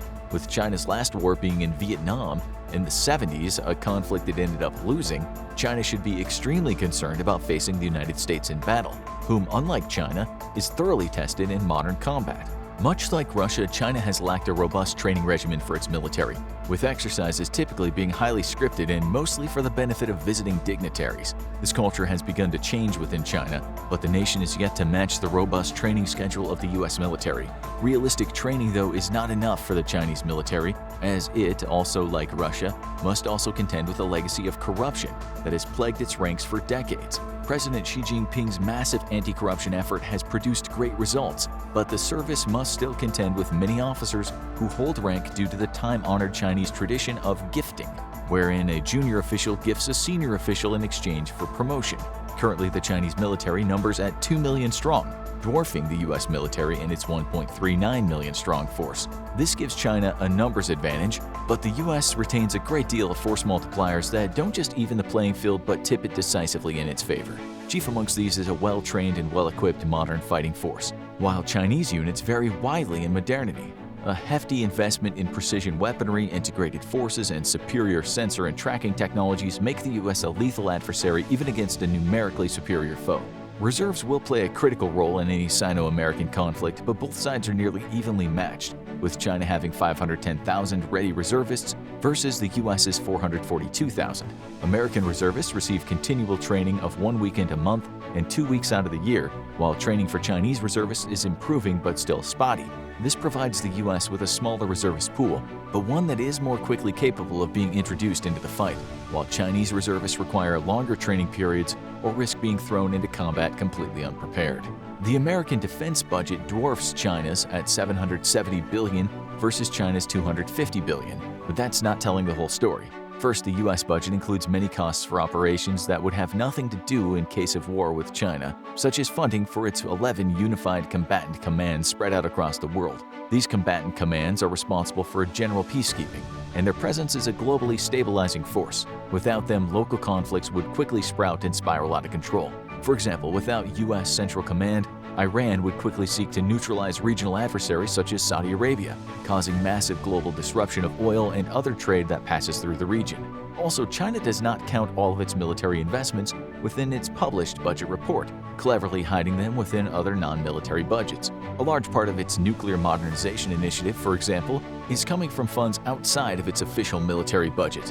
Lastly, because Chinese military equipment is sourced locally, it pays less for goods than the U.S. does for its own equipment. And that's because the standard of living is lower in China, with lower wages and less benefits, which means cheaper production costs. When compared by purchasing power parity, China's budget is significantly closer to the U.S.'s than a first glance would lead one to believe. Any war between the U.S. and China would be waged at sea and air, making comparisons of the two sides' air forces and navies of utmost importance. The U.S. operates an air fleet of 13,247 aircraft, easily dwarfing the Chinese air fleet of 3,285. When it comes to fighter aircraft, the two sides are close together, with the U.S. having 1,957 fighters versus China's 1,200. American air mobility absolutely dwarfs Chinese mobility, though, with a transport fleet of 982 versus China's 286. Understandable given that the U.S. faces conflicts far from its own shores, and China has little need to move its own forces significant distances. However, the massive advantage in airlift capability makes the U.S. military much more flexible and agile than the Chinese military. Perhaps the most important distinction between the two air forces, though, is the number of special mission aircraft, with the U.S. operating 774 versus China's 114. The U.S. has placed a premium on equipping aircraft for everything from early warning to electronic and signals intelligence and anti-submarine warfare. The U.S. dwarfs China in special mission capabilities, and it's part of what makes the U.S. Air Force and Navy so lethal. Unless a confrontation between the U.S. and China takes place on Taiwan, attack helicopters won't figure into the equation. However, if they do, the U.S. outnumbers China with 910 versus China's 281. Numbers only tell part of the story, though, because the weapon systems used by both sides only further skew the advantage to the U.S. For air superiority, the U.S. fields the F-15 Eagle and F-18 Super Hornet, A fleet of 187 operational F-22s are unmatched by China, who is yet to field its own fifth-generation fighter in any significant numbers. Adding to China's problem is the U.S.'s Rapid Raptor program, which aims to bring a sizable contingent of F-22s to any battle space in the world within 24 hours. China's competitor versus the Raptor is the J-20, which is equipped with inferior engines versus American planes, requiring the use of canards on the body of the plane. These canards and other obvious engineering flaws have led to defense analysts to conclude the J-20 has at best only a slightly smaller radar cross-section than a traditional fourth-generation fighter. In fact, India claims it has frequently observed and tracked Chinese J-20s with long-range radar. The rest of the Chinese Air Force varies widely in modernity, with a significant part of its Air Force still flying Cold War Russian-made or Chinese-licensed relics. While China would initially put its most modern fighters, such as the J-16, J-11s, and Su-30s, into the fight first, once those have been downed, it'll be increasingly reliant on older and older planes. Meanwhile, the United States doesn't just have a completely modern air fleet, but it's adding dozens of fifth-generation F-35s every year to its arsenal. The U.S. Air Force now has over 280 F-35s it can bring to the fight, with an additional 157 being added a year across the various services. In a war where air power would be decisive, the U.S. not only has the numbers advantage but also the technological advantage. At sea, the U.S. Navy is outnumbered by the Chinese Navy, with 484 vessels versus China's 777. However, there are numbers once again only telling part of the story. The U.S. operates 11 aircraft carriers versus China's 2, and American aircraft carriers can bring over 800 aircraft into the fight versus China's grand total of 70. China's inflated naval numbers take into account things like missile boats, of which it has 84, while the U.S. only operates 10. In terms of tonnage, the U.S. Navy has over twice the hardware of the Chinese Navy, 4.6 million tons versus 2 million tons. A better way to compare the capabilities of the two fleets is to use a modern metric: battle force missiles. This is a count of the total number of missiles that a fleet has for use in combat before requiring resupply. This includes anti-ship missiles, land attack missiles, surface-to-air missiles, and torpedoes. Excluded from the count are short-range self-defense missiles like the U.S.'s SeaRAM. In 2019, the U.S. Navy had 11,834 battle force missiles versus China's 5,250. The gap is narrowing, but not significantly, with China adding 15 more Type 55 cruisers with 112 missile cells and 6 torpedo tubes each throughout the 2020s. That will increase total battle force missiles by 1,770, just over half of what the U.S. fields. Under the surface, China has the advantage with 71 submarines versus the U.S.'s 68. However, Chinese subs are mostly conventionally powered, while the U.S. subs are all nuclear. That makes U.S. submarines much more robust and able to operate for longer, but also decreases their vulnerability while operating. Chinese submarines are also an order of magnitude louder than U.S. subs, with their Jin-class ballistic missile submarines having an acoustic signature of around 120 decibels, while American Virginia-class submarines have an acoustic signature of 95 decibels, which is just 5 decibels over background ocean noise at an average of 90 decibels. Submarine warfare has always been a weakness of China, and it looks to continue being so for the foreseeable future. While the U.S. clearly has the naval advantage, it's important to remember that China can concentrate most of its fleet into a Pacific war against America, while the U.S. has naval commitments around the world. Even if it were to recall the bulk of its fleet for action in the Pacific, such an act would take from days to weeks to mature into a sizable transit of combat power into the theater. Realistically speaking, the U.S. Navy maintains an edge over China, but the two sides are very close to parity in terms of capabilities. Where the U.S. advantage comes is in its ability to quickly replenish combat losses with well-trained crews and modern ships, while Chinese combat losses are not so easily replaced. Further honing America's advantage over China is its partnership with regional powers such as Japan and Australia, who would either allow the U.S. to use their territory as bases of operation for war against China or very likely join the conflict itself. A new trilateral defense pact between the United Kingdom, the United States, and Australia is even seeing the U.S. building nuclear-attack submarines for Australia on the condition that in case of war, it will join in the effort against the People's Liberation Army, Navy, and Air Force. America's advantage in equipment and technology is sizable and looks set to remain so, but it's the U.S. global partnerships and championing of liberal values that present the greatest likely insurmountable challenge for China. Until the Chinese Communist Party changes its core values, if it wishes to fight against America, it's picking a fight against most of the free world. Today, we're pitting two of the world's greatest economic and military powers against each other, China and the United States of America. These two modern titans regularly go toe-to-toe on trade deals, cultural influence, and intellectual property. But today, we're talking about soldiers. We've previously compared the US and Chinese military and the average American and Chinese citizen, but this video is somewhere in between. In a modern ground war between American and Chinese forces, which infantry soldier would come out on top? We're about to find out by looking into each army's combat history, tactics, capabilities, training, and equipment. If ever China and America go to war, the whole world is in trouble. We're talking about two of the largest and most well-equipped militaries on the planet. China, being one of the oldest civilizations in the world, has an incredibly illustrious military history. The country can be credited with pretty much inventing rocketry, as well as giving us Sun Tzu's The Art of War. Comparatively, the United States is one of the youngest civilizations on Earth. However, it makes up for this by having been in constant conflict since the early 20th century and has consistently been one of the world's highest military spenders. Let's discuss some of the two countries' recent conflicts and see what it tells us about each of the country's soldiers. First, the Chinese Army, officially known as the People's Liberation Army or PLA. Specifically, we're going to be discussing the PLA's Army Ground Force, China's 1.3 million personnel strong fighting force. In the last 70 years, China's ground forces have engaged in significantly fewer full-blown wars than the US military. A number of China's recent wars, such as the Tibetan Uprising in 1959 and the Battle of the Paracel Islands in 1974, have been against forces so comparatively small they can't really be used to illustrate what a China versus USA matchup might look like. Also, because the United States and China are two of the largest and most well-funded militaries in the world, their equipment and training has advanced considerably over the last several decades. Perhaps the best conflict to focus on is the one that most heavily involved both the US and China's ground forces, the Korean War, taking place from 1950 to 1953. This might give us better insight into the tactics of the two armies here. Modern Chinese infantry tactics have always been based around the fact that China has assumed numerical superiority. In the 1950s, the world population was only 2,556,053 people, and China ended that decade with a population of 551,960,000 people compared to the US's population of 150,697,361, almost a fifth the size of China's. The size of the US and China's armies today still reflects this disparity. The US today has 1,281,900 active personnel compared to China's 2.3 million. This disparity gets even worse when you take a look at the reserve personnel, comparing the United States' 811,000 to China's 8 million.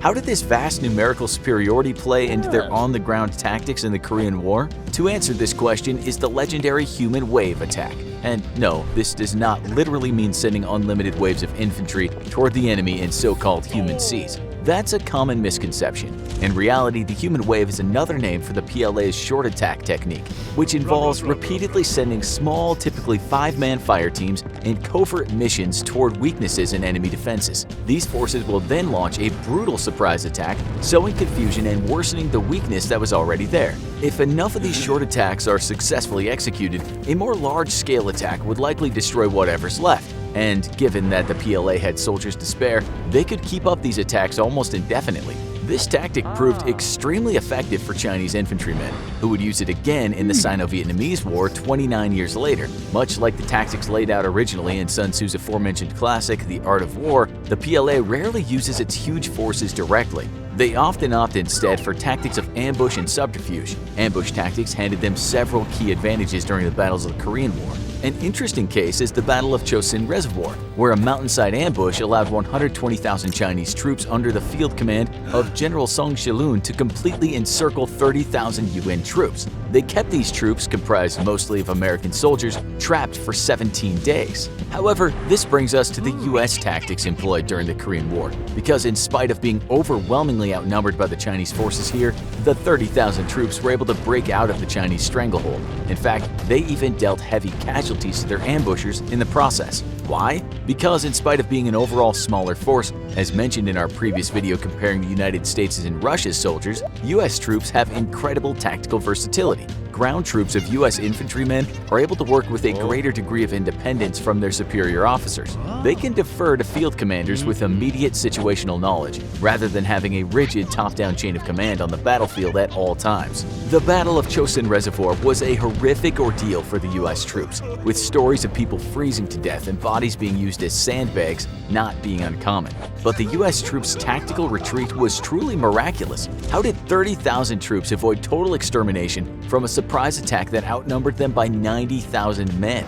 Well, in spite of being farther from home and suffering from outdated World War II equipment and shaky supply lines, the United States' troops were able to improvise and adapt to their situation on the ground. This pattern has held true in many subsequent U.S. conflicts, such as the Vietnam War and the conflicts in the Middle East. While looking at these historical tactics can be useful in gleaning an insight into how a modern ground war between the U.S. and China might play out, tactically, the Korean War happened 70 years ago.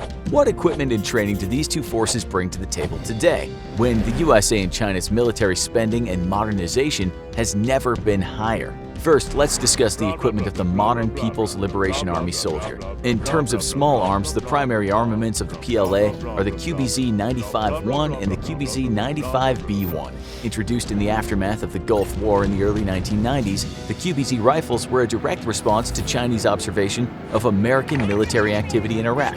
The QBZs are powerful, compact bullpup rifles with a 30-round magazine capacity. These weapons are strong, reliable, and accurate. It has a fire rate of 650 rounds a minute. An average PLA member's offensive loadout would consist of the QBZ-95-1, a bayonet for close quarters combat, and 6 WY-91 hand grenades. It's also been speculated that the QBZ-95 might soon be replaced by a new rifle, referred to by some as the QBZ-19. This speculative new rifle, first fully spotted in 2019, would be likely an improvement on the range, accuracy, and fire rate of his predecessor, with an option for fully automatic fire. A full rollout of this weapon, however, is yet to be confirmed.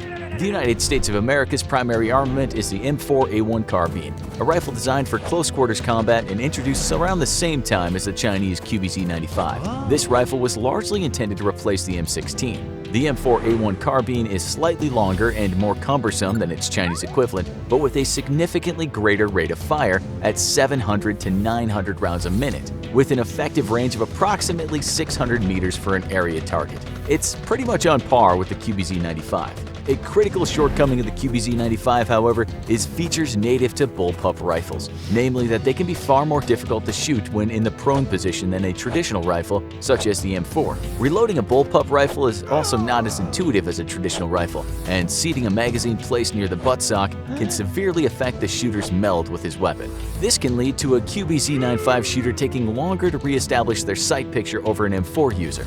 However, in a close quarters combat situation, you can't underestimate the importance of the humble sidearm. For the forces of the PLA, this sidearm is the QSE-92 pistol, a 9mm pistol capable of holding 15 rounds per magazine. The American equivalent is the Beretta M9 pistol, a 9mm handgun that's been in service since the 1980s. This is another 15-round capacity pistol, relatively even with its Chinese counterpart. However, due to the U.S. infantry's dissatisfaction with the M9's performance during the Afghan wars, they're in the process of phasing in a replacement. This replacement is the Sig Sauer P320, also a 9mm handgun capable of holding 17 rounds per magazine, 2 more than the PLA competition. That being said, a soldier's performance in war is defined as much by their ability to take shots as it is to fire them. In this particular department, the Chinese forces are truly lacking. Despite China being one of the world's largest exporters of commercial body armor, the grand majority of the PLA infantry are not fitted with any form of specialized combat body armor. This is actually a major source of debate and controversy within the People's Liberation Army. Some commanders, such as Qui Shanwei from the PLA's Joint Logistics Provisions, adopt the philosophy that soldiers wrapped up in too much protective armor will get soft and lose their fighting spirit.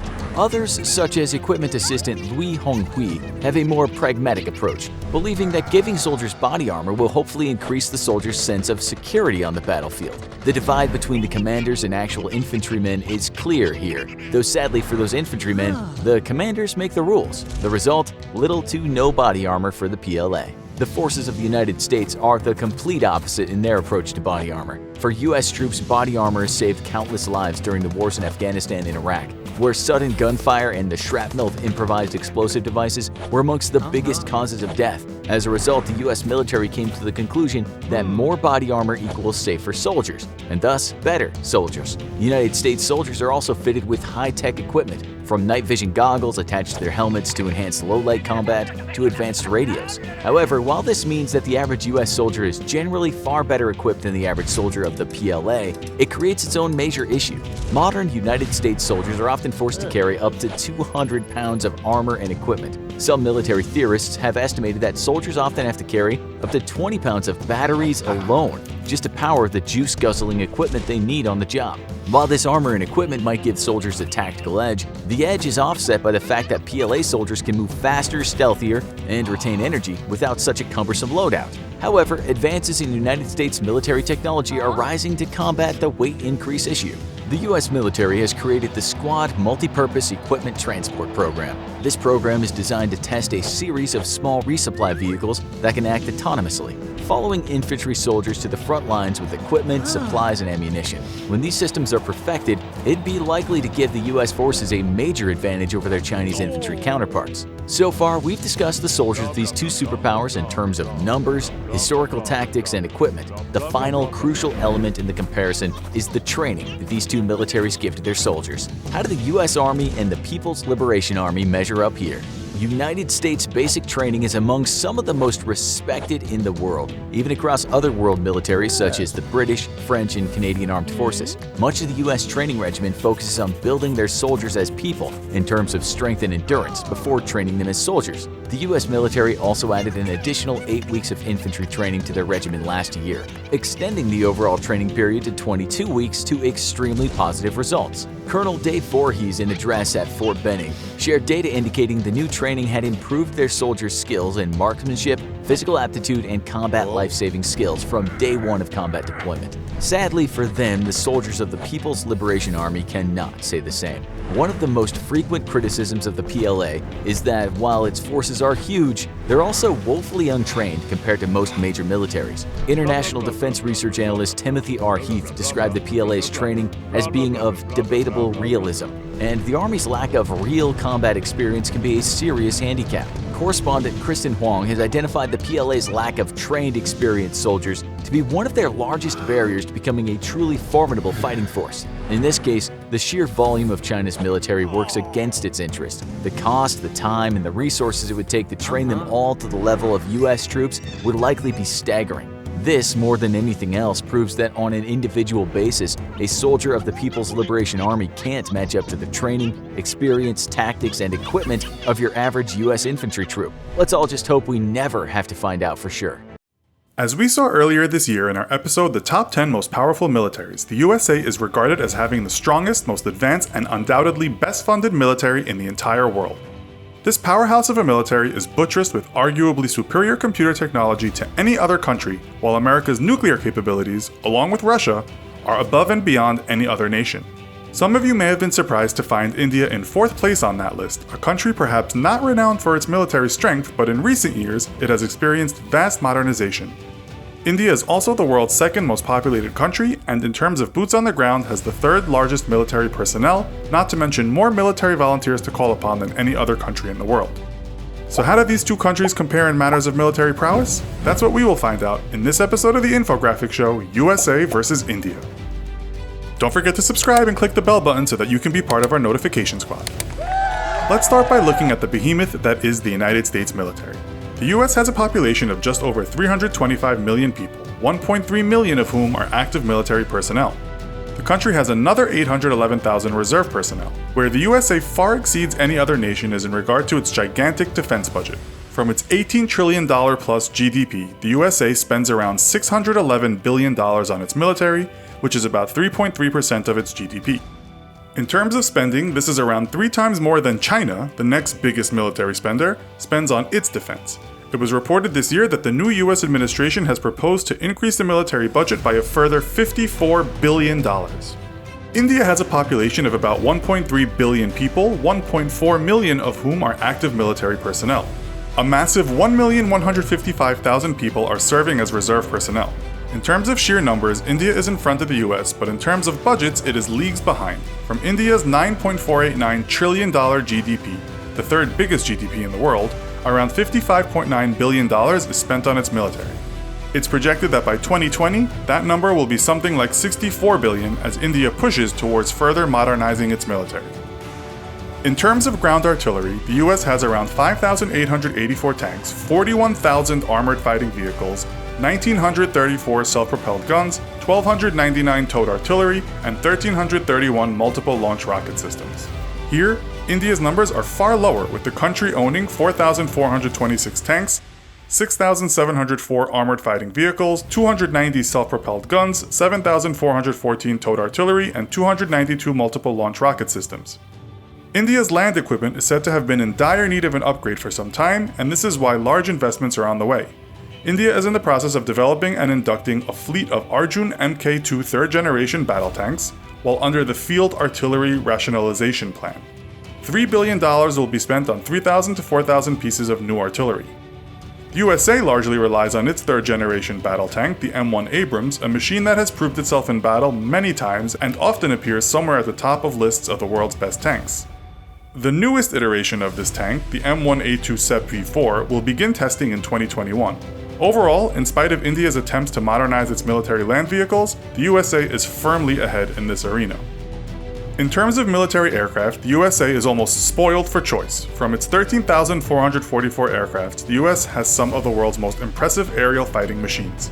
This includes 195 F-22A Raptors, 957 F-16 Fighting Falcons, 257 F-15E Strike Eagles, and 71 F-35A Lightning IIs.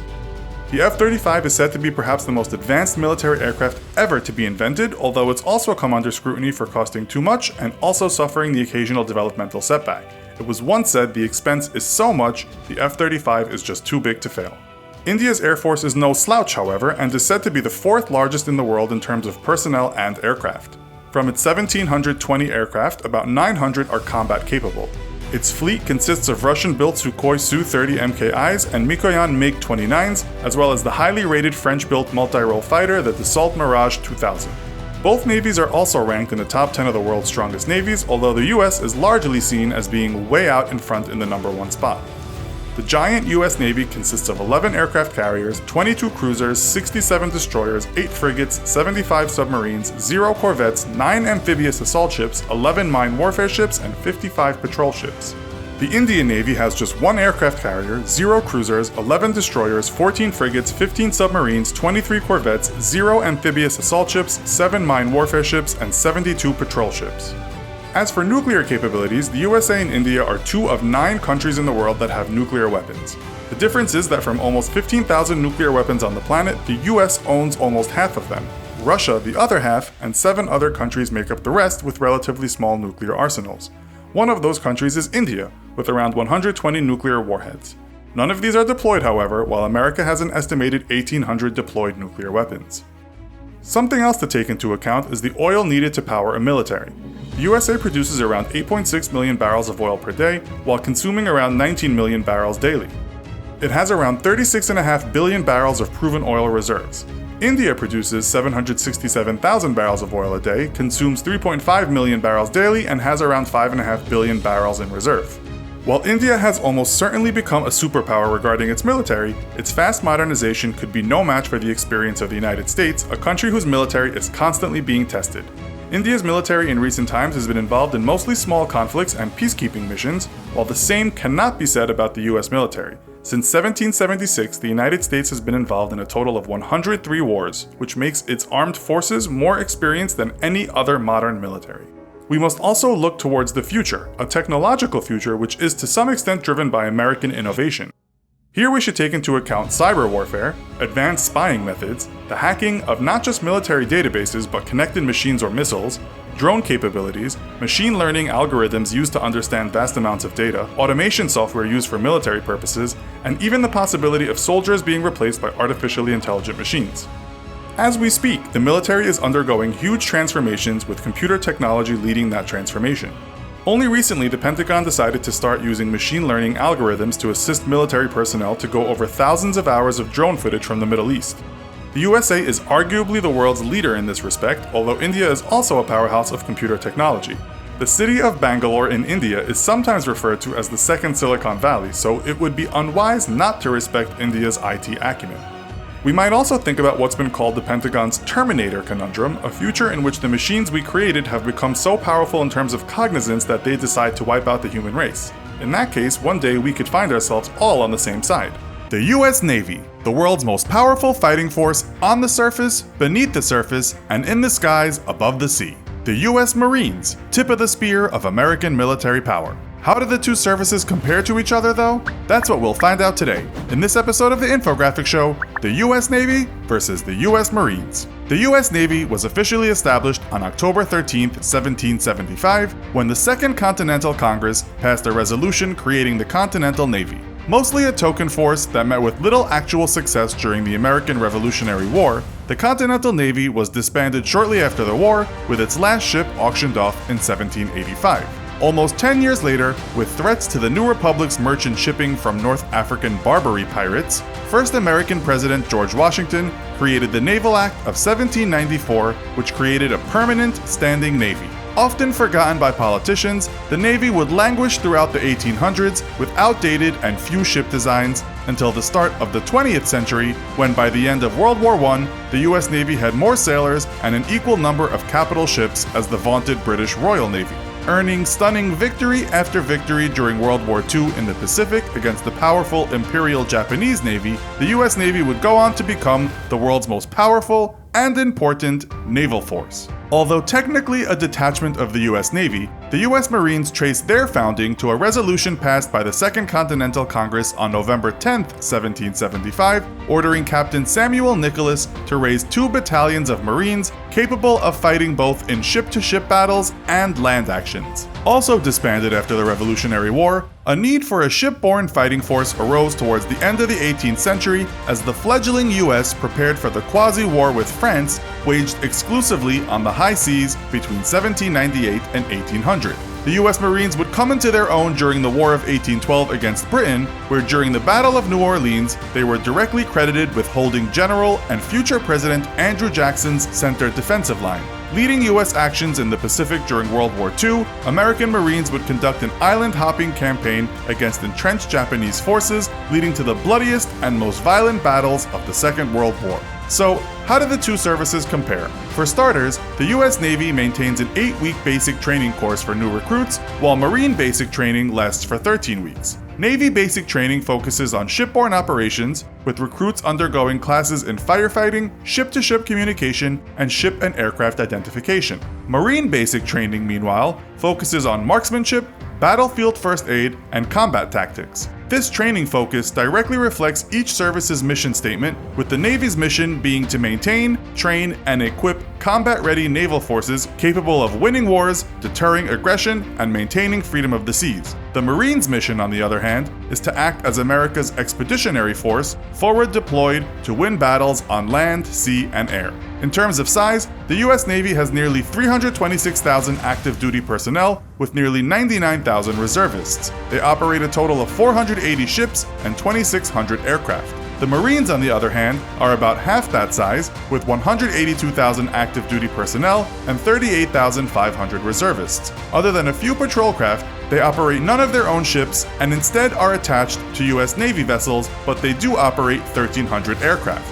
Marine aviation is split up into helicopter and fixed-wing attack aircraft squadrons. For helicopter-based close air support, forward air control, escort, and reconnaissance, the Marines are equipped with the AH-1W Super Cobra, AH-1Z Viper, and UH-1Y Venom Light Attack Helicopter. The AV-8B Harrier II combat jet gives the Marines the flexibility to provide close air support, air interdiction, and surveillance operations. As a jump jet design capable of short takeoff, vertical landing, or STOVL operations from amphibious assault ships or remote rough airfields, the Harrier perfectly suits the Marine Corps' expeditionary nature. Beginning in 2016, the Marines began replacing their vaunted Harriers with a STOVL version of the F-35 Lightning II. To provide air superiority for their ground forces and to strike at surface targets, the US Marines are equipped with the FA-18 Hornet and now the F-35B Lightning II. In effect, The US Marines are a ground combat force with their own air force, more than a match on their own for most other nations' militaries. The US Navy has no attack helicopters, but does operate a large fleet of choppers for search and rescue,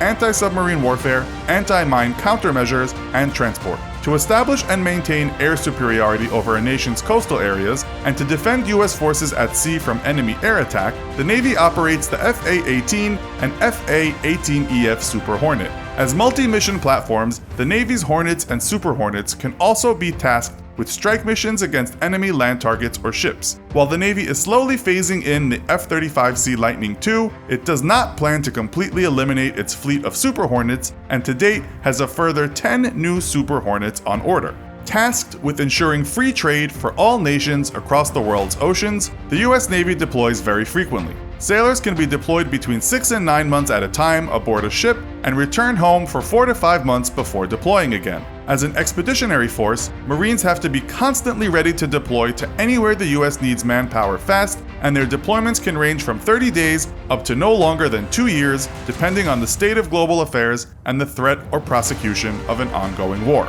The US Navy is the most powerful sea-based fighting force in history and ensures that nations around the world have free access to the open sea. American Marines have, for over 2 centuries, been the tip of American firepower, fighting in every climate and settled continent in the world. While their missions and equipment may differ, both services are indispensable arms of the US military that work closely together to achieve victory. It's a rumble in the jungle, a showdown on the 38th parallel. The Hermit Kingdom of North Korea versus the United States of America. Kim Jong-un versus, well, we're not really sure who because this script was written before the presidential election. It's the American bald eagle versus the North Korean, trash pigeon? That doesn't really seem like North Korea has an official national animal. It's a showdown the world's been expecting for decades. But how do these two antagonist powers stack up? Who really has the advantage in a showdown on the Korean peninsula? For this scenario, let's compare the two countries alone, and without the help of allies, to see how they really measure up against each other. Overall, the United States is ranked as the world's #1 military power, and currently the only global superpower. It's a common mistake to call Russia or China superpowers, but the definition of a superpower is a state that can exert economic, cultural, and military influence worldwide. Currently, the US is the only nation with the military fleets and cultural and economic clout to do so. North Korea is no slouch, though, in the military department, and despite being a financially destitute hermit kingdom, it's managed to field a military that places it at the number 25 spot in global rankings. This is because most of the official budget of the North Korean government goes to its military, and the military also receives hundreds of millions in covert financing, typically the result of state-sponsored criminal enterprises. In terms of manpower, the United States fields an active duty force of 1.4 million personnel versus North Korea's 1.28 million. The US also fields a greater force of reservists, with 860,000 personnel versus North Korea's reserve force of 600,000. The US barely has the numbers advantage here, but in a grueling multi-year conflict, the US has the population advantage, with 4.2 million reaching service age every year versus North Korea's measly 415,000. If North Korea wants to win, clearly it has to secure victory as quickly as possible. Wars cost money, though, and it turns out it's an extremely expensive affair. The latest US defense budget is about $750 billion versus North Korea's $1.6 billion. This, of course, is only the official government figure, and North Korea's real defense budget is easily hundreds of millions greater thanks to all that black market activity. Remember, kids, doing drugs may seem tubular, but you're just gonna help North Korea go nuclear.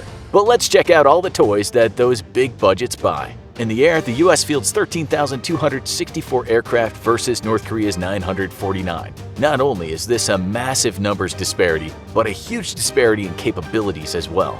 The US currently relies on the F-15 Eagle and the F-18 Super Hornet as its primary air defense and air attack platforms. These two aircraft are fourth-generation models, but have received serious upgrades to their capabilities, which boost them into a fourth-and-a-half-generation capability. Complementing U.S. fighter forces are 187 F-22s, the world's only fully operational fifth-generation fighter, and officially the world's deadliest fighter aircraft. As more and more F-35s come online, however, and achieve initial operational capability status, the entire U.S. fighter fleet is poised to become fully fifth-generation, a significant battlefield advantage against any foe. North Korean air forces are decades behind the US in capability. Its most numerous fighter aircraft, the Chengdu J-7, was developed in the 1960s and exported by China. Its most capable aircraft, the MiG-29, was deployed in the 70s as a counter to the American F-15. However, North Korea's MiG-29s number at only 35, and it's believed that they lack anything resembling modern avionics. To make matters worse, North Korea's entire inventory of air-to-air missiles herald back to the Cold War, and the nation possesses less than 500 of them. An air battle between the US and North Korea would be hopeless for the Hermit Kingdom, which is why its pilots are trained in kamikaze tactics. If war were to break out, North Korea's Air Force would launch one-way attacks across the DMZ, knowing its Air Force could never survive an air war.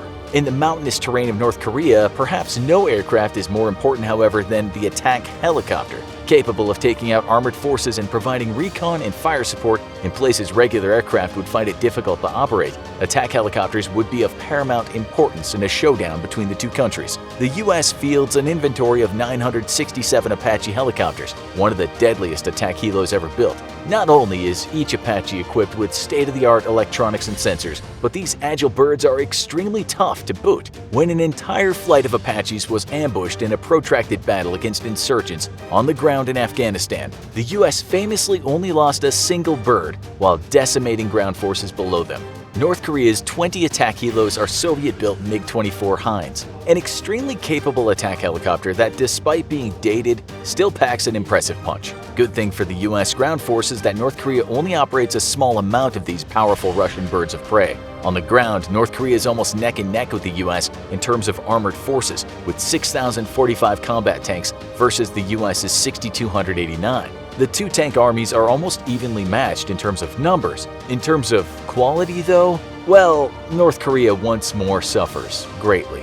North Korea's most formidable tank is a native upgrade to the Soviet T-62, known as Chonmahol, with the T-62 being North Korea's most numerous, nearly modern design. Large numbers of them were upgraded with new armor, fire, and sighting systems, and other sensors. In effect, these might be upgraded designs, but the core model is still the 1960s-era T-62. It's known that North Korea operates at least 1,000 of these tanks, but may have upwards of 1,200. North Korea's second most prolific tank is the T-54 and T-55, of which it operates 2,000.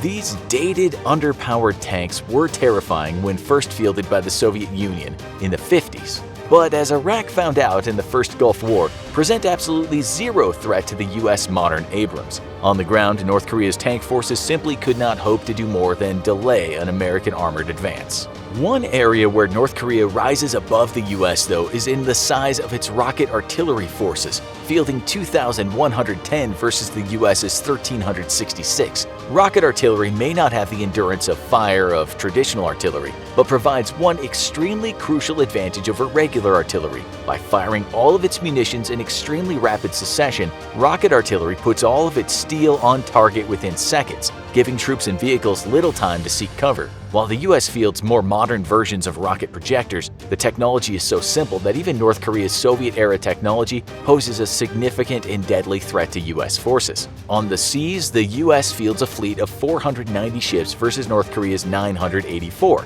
North Korea may seem to have an advantage in numbers, but that's because the vast majority of its ships are small torpedo boats that can't operate far from shore. The second largest element of North Korea's navy is its underwater forces, with one of the world's largest submarine forces numbering anywhere between 60 and 80. 40 of these subs are the medium-sized diesel-electric Sango class, built in the late 90s. While not particularly advanced versus the U.S. Navy's Los Angeles and Virginia-class nuclear submarines, diesel-electric submarines used in a defensive posture close to the shore can be an incredibly effective force, even if technologically outclassed. By loitering near the shore and running silently on battery power, North Korea could simply choose to have these subs lie in wait for oncoming U.S. ships and launch deadly ambushes. The nation's willingness to operate these craft in a kamikaze style similar to its Air Force only adds to the deadliness of North Korea's submarine force. By comparison, the U.S. operates 66 submarines, most of which are Los Angeles-class attack submarines. These are in the process of being phased out by the new Virginia-class, which incorporates many of the Seawolf-class technologies at a lower cost and thus with less effectiveness than the deadly Seawolf, which is sadly far too expensive to field in large numbers. 3 of the legendary Seawolf-class submarines remain in service with the Navy, with no near-term plans to retire them, though the Navy is planning on acquiring a new modern variant of the Seawolf to use on extremely important or sensitive missions. With 20 aircraft carriers, which include smaller carriers meant to support amphibious operations, the US is guaranteed to have air power anywhere in the world it needs it. By comparison, North Korea has 0 aircraft carriers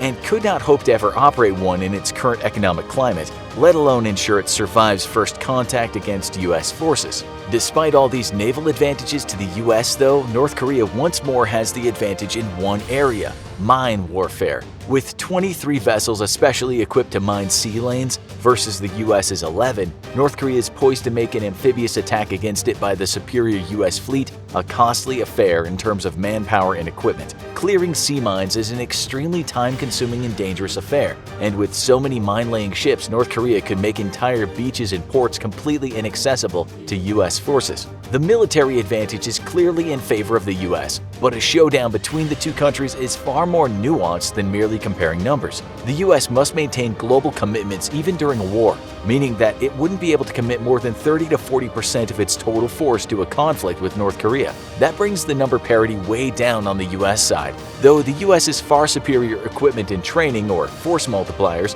practically ensure a US victory. However, it would be an extremely costly victory for the US and its allies, as North Korea is well prepared to make a push north from South Korea an exceedingly bloody affair. With its mine-laying capabilities, the North Korean Navy could make the ocean around the Korean peninsula inaccessible for weeks, disrupting not just military operations, but civilian traffic as well, and shutting down one of the busiest trade arteries in the world. Then there's North Korea's nuclear program, the full extent of which is still not known.